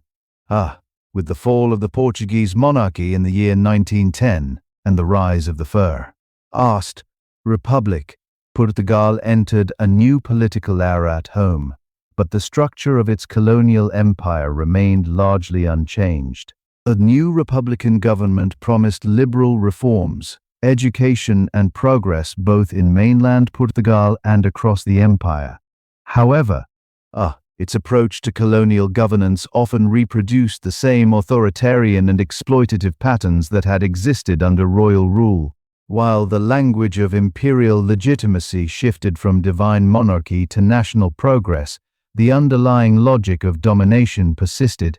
In Africa, Portugal continued to rule over Angola, Mozambique, Guinea-Bissau, Cape Verde, and Stoay and Principe. In Asia, a small enclaves of Macau and Portuguese Tour remained, though their strategic and economic relevance had declined significantly. These overseas territories now formed the heart of the Portuguese Second Empire. A land-based resource extraction-focused empire that increasingly stood apart from the changing global mood of the early 20th century. One of the immediate challenges for the new republic was administrative control. The political instability that plagued Portugal throughout the First Republic, characterized by frequent changes of government, military coups, and internal dissent, limited the state's ability to reform or even consistently govern its colonies. A colonial administration was often left to local governors, private companies, and missionaries who operated with considerable autonomy and in many cases impunity. Despite Republican promises of modernization and equality, most African subjects remained disenfranchised. The vast majority were denied citizenship, education, or legal protection. A racial hierarchy persisted with white settlers and Portuguese officials at the top, mixed-race populations occupying ambiguous positions in the middle, and the African majority subjected to forced labor, taxation, and limited mobility. The system of indigenado or native status codified this inequality by placing native under separate laws and restricting their access to civil rights. Education, while promoted rhetorically, remained scarce. Schools were largely run by Catholic missions and offered basic literacy and religious instruction. Access to secondary or higher education was rare for Africans, and the curriculum emphasized obedience, manual labor, and loyalty to the empire. The goal was not to foster intellectual development or critical thinking, but to create a class of low-level clerks, interpreters, and servants. Economically, the Portuguese colonies remained heavily oriented toward resource extraction. Angola became a center for coffee, cotton, and diamonds. Mozambique produced cashews, sugar, and tea, while also serving as a labor reserve for neighboring British territories. Guinea-Bissau exported peanuts and timber. These economies were shaped not by internal development, but by the demands of European markets and the interests of Portuguese companies. The labor system, nominally reforme, under the Republic, continued to rely on coercion. Forced labor, whether labeled as taxation, public works, or obligatory service, remained widespread. African men were often conscripted for months at a time, separated from their families, and subjected to poor conditions and harsh discipline. Resistance took many forms, including desertion, sabotage, flight to neighboring colonies, and local revolts. Despite these pressures, African societies adapted and responded. In towns and villages, people built informal economies, preserved cultural traditions, and engaged in quiet acts of resistance. Christian churches, particularly those led by African pastors, became centers of community life and political discussion. In some regions, urbanization and wage labor gave rise to a small but growing African working class, with connections to global labor movements and political ideologies. Meanwhile, the world was changing. The First World War, though centered in Europe, had consequences for the Portuguese Empire. Portugal joined the war on the side of the Allies in 1916 and deployed troops to fight in both Europe and Africa. In Angola and Mozambique, Portuguese forces clashed with German colonial troops, often involving African conscripts and porters who bore the brunt of the hardships. The war exposed the vulnerabilities of colonial control and disrupted economic production, while also heightening awareness of global political currents. After the war, the Treaty of Versailles confirmed Portugal's sovereignty over its African territories, but it also marked the beginning of new international scrutiny. The League of Nations, and later the United Nations, promoted ideas of self-determination and human rights, putting pressure on colonial powers to justify their rule. Portugal, however, remained committed to its imperial mission, framing it as a civilizing project rather than colonial domination. In the interwar years, African nationalism began to stir, albeit quietly. Educated elite APAs in Angola, Mozambique, and Guinea-Bissau formed cultural associations, published newspapers, and engaged with ideas from Pan-Africanism, socialism, and anti-colonial movements elsewhere in the world. Though these early efforts were often limited in scope and repressed by colonial authorities, they laid the intellectual and organizational groundwork for future independent struggles. The Second World War further accelerated global shifts. Though Portugal remained officially neutral, the war disrupted trade, strained imperial logistics, and reshaped the balance of power. In the post-war period, decolonization swept across Asia and Africa. India gained independence from Britain in 1947. Ghana followed in 1957. One by one, colonial empires began to collapse. Portugal, however, resisted this tide. Unlike Britain or France, which sought gradual exit strategies or negotiated transitions, Portugal clung to its empire under the Estado Novo regime, or a right-wing authoritarian dictatorship established by Antonio de Oliveira Salazar in the 1930s. The Portuguese state doubled down on its imperial identity. The colonies were rebranded not as territories but as overseas provinces, integral parts of the nation rather than foreign possessions. This rebranding did little to change the reality on the ground. Racial discrimination, economic exploitation, and political repression continued. In fact, under Salazar, censorship intensified, civil liberties were curtailed, and anti-colonial activism was harshly punished. African demands for rights or autonomy were labeled as communist or subversive and met with surveillance, arrests, and exile. By the mid-19th century, the contradictions were becoming unsustainable. While the rest of the world moved toward decolonization, Portugal insisted on maintaining a 19th-century vision of empire. The result would be a series of brutal colonial wars in Angola, Mozambique, and Guinea-Bissau that defined the final decades of Portuguese imperialism. As the mid-20th century approached, Portugal stood increasingly alone among the imperial powers of Europe, while Britain, France, and others moved toward negotiated decolonization after the Second World War. Portugal doubled down on colonial rule. Under the dictatorship of Antonio de Oliveira Salazar and his Estado Novo regime, the Portuguese government clung to the belief that its overseas possessions were not colonies, but the overseas provinces inseparable from the national territory. This refusal to adapt led to prolonged and bloody conflict that would ultimately break both the empire and the regime that defended it. The Estado Novo or New State had been established in the early 1930s, following years of political instability in the Portuguese First Republic.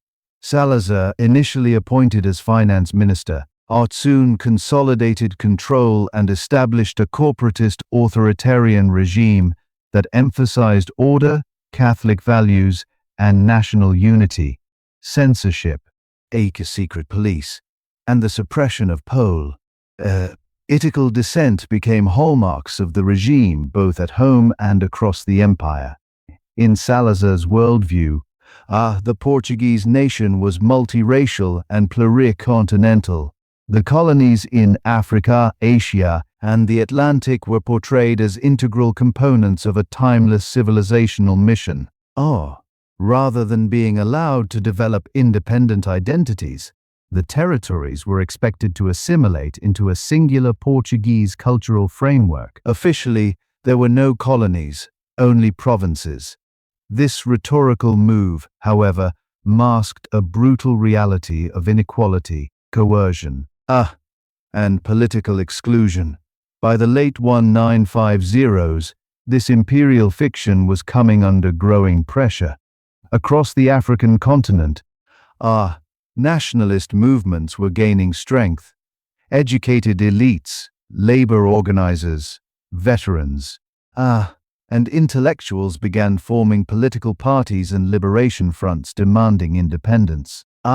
These groups were often influenced by Pan-Africanist thought, Marxist ideology, and the examples of success. Artful decolonization in places such as Ghana, India, and Indonesia. In Portuguese Africa, three main liberation movements emerged. In Angola and the French national each vie for influence in Mozambique. The principal group was the Frente de Libertademo Mozambique Limo, led by figures such as Eduardo Mondlane and later Samora Machel in Guinea-Bissau. The Partido Africano de Independencia de Cabo Verde Pixi, led by Amílcar Cabral, organized a well-coordinated struggle. These movements, though differing in ideology and support bases, shared a common enemy, the intransigent Portuguese state. Initial demands for civil rights and autonomy were met with arrests, censorship, and crackdowns. When peaceful reform proved impossible, many groups turned to armed struggle supported by the Soviet Union, China, Cuba, and newly independent African states. Liberation movements began launching guerrilla campaigns against Portuguese colonial forces. The wars officially began in 1961 when an uprising in northern Angola resulted in the deaths of hundreds of Portuguese settlers and thousands of Africans in the violent response. That same year, India seized Goa, Daman, and Du, Portugal's remaining enclaves in the subcontinent, dealing a humiliating blow to Lisbon's imperial pride. The next year, full-scale insurgencies erupted in Guinea, Bissau and Mozambique. What followed was over a decade of relentless warfare, known in Portugal as the Guerra do Ultramar or Overseas War. In Angola, Mozambique and Guinea-Bissau, Portuguese forces faced guerrilla tactics, ambushes and sabotage in remote and difficult terrain. Despite being under-resourced compared to other European powers, Portugal committed hundreds of thousands of troops to the conflicts, including large numbers of conscripted soldiers. The cost was enormous. The wars drained the Portuguese economy, consumed more than half the national budget, and isolated Portugal diplomatically. The country remained under international sanctions and was condemned by the United Nations for its refusal to decolonize. Domestically, the regime maintained tight control, suppressing anti-war sentiment and outlawing political opposition. Yet, resistance within Portugal began to grow. The long duration of the wars, combined with the compulsory military service imposed on young men, created widespread disillusionment. Thousands of Portuguese citizens immigrated to avoid the draft or seek better opportunities abroad. Underground political movements, student protests, and dissident voices in the clergy began to challenge the moral and strategic justification for the empire. In the colonies, the cost was even higher. Entire regions were militarized. Villages were destroyed or forcibly relocated. Schools and hospitals were rare and infrastructure existed mainly to serve the military or extractive industries. Meanwhile, the liberation movements gained legitimacy and support among the local populations. In Guinea-Bissau, the PIGC established Liberated Zone, where it ran schools, clinics, and basic administration, earning international praise for its effectiveness.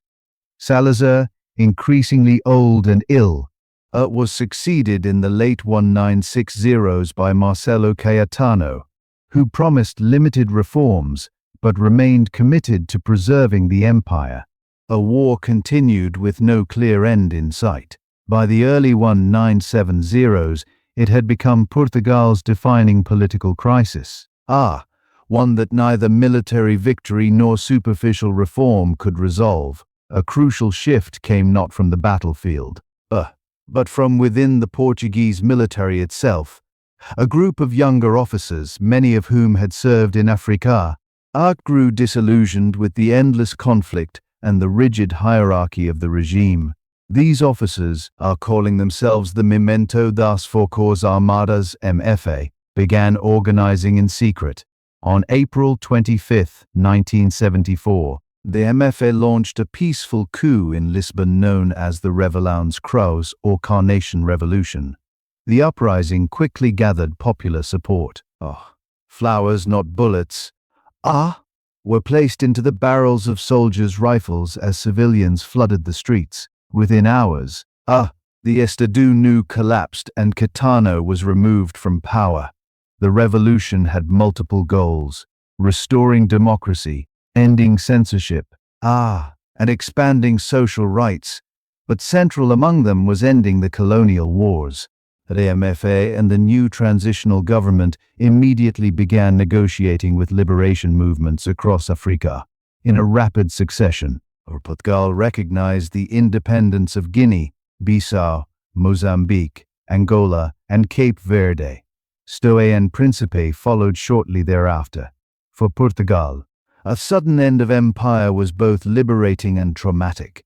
Hundreds of thousands of settlers, soldiers, and mixed-race families known as retordos fled to Portugal, overwhelming housing and social services.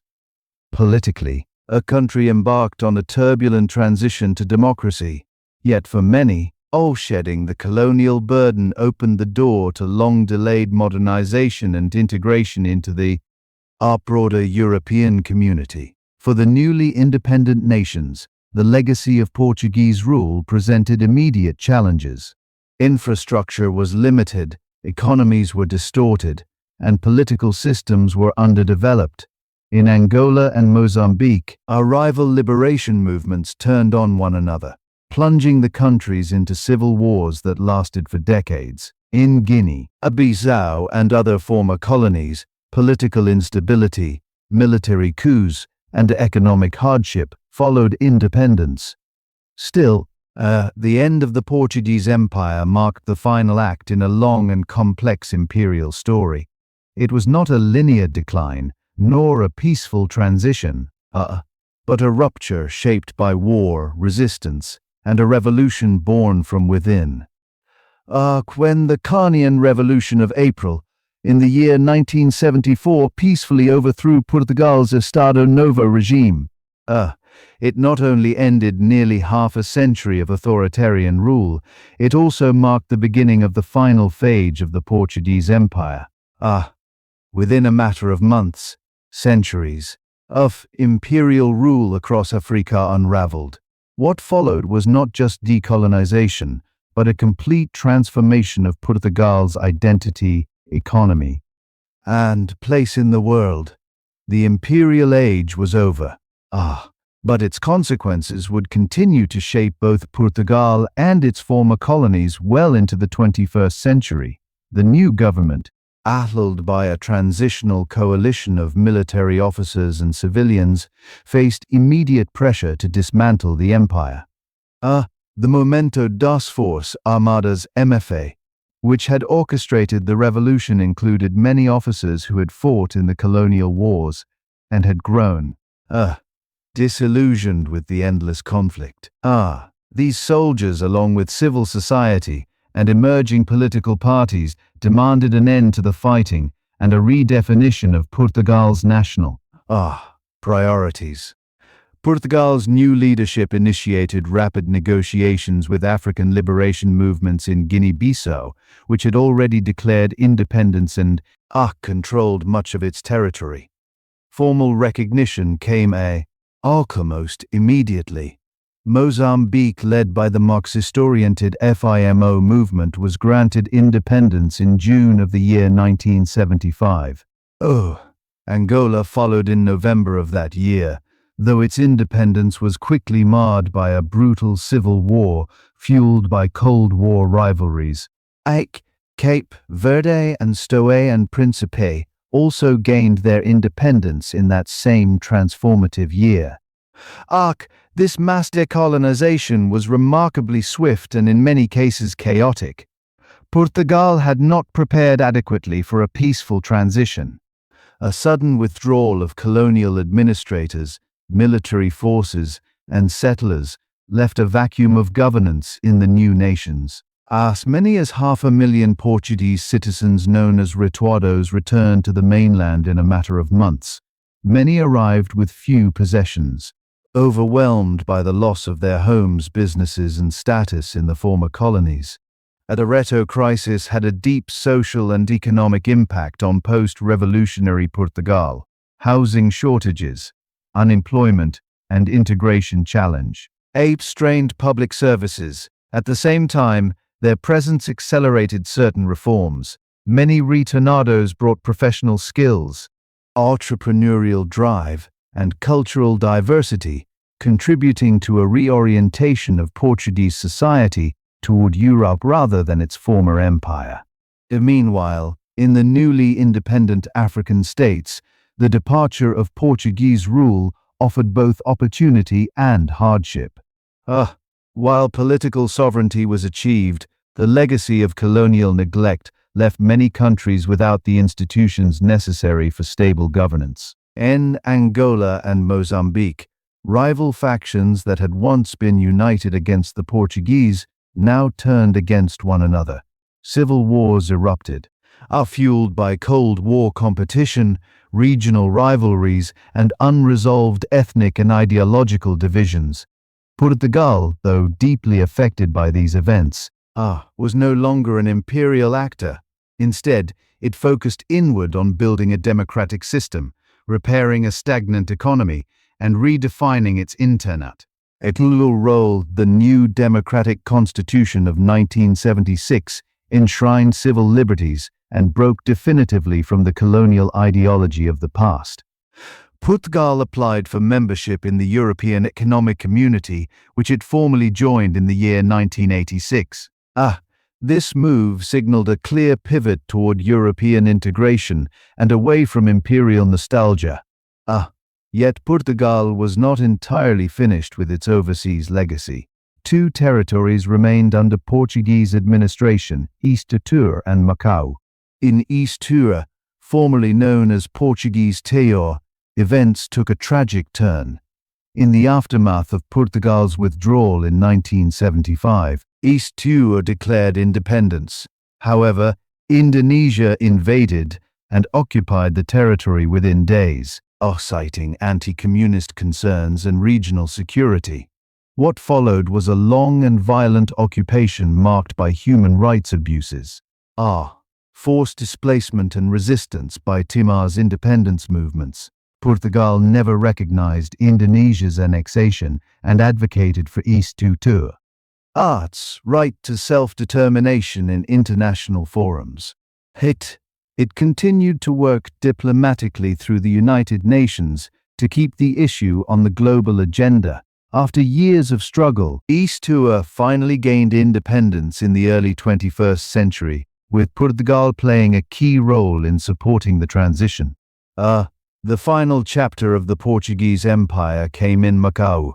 Unlike the violent or abrupt transitions elsewhere, a handover of Macau to China was negotiated over several decades. Portugal had maintained control over this small territory on the southern coast of China since the mid-6th century. Operating under a complex arrangement of local autonomy and colonial administration. Throughout the 20th century, Macau had developed into a unique cultural and economic enclave, blending Portuguese governance, Chinese heritage, and international commerce. By the 1980s, both Portugal and China recognized the need for a formal resolution. In the year 1987, the two countries signed the joint declaration agreeing that Macau would be returned to Chinese sovereignty under a one-country, two-systems framework. On December 20th, 1999, the transfer of Macau was completed. Portuguese flags were lowered, Chinese flags raised. And the last vestige of the Portuguese Empire officially came to an end. It marked the conclusion of one of the longest-lasting empires in world history, an imperial enterprise that had begun nearly 6 centuries earlier with the conquest of Ceuta and the voyages of Prince Henry the Navigator. In the years since, Portugal has sought to redefine its relationship with its former colonies.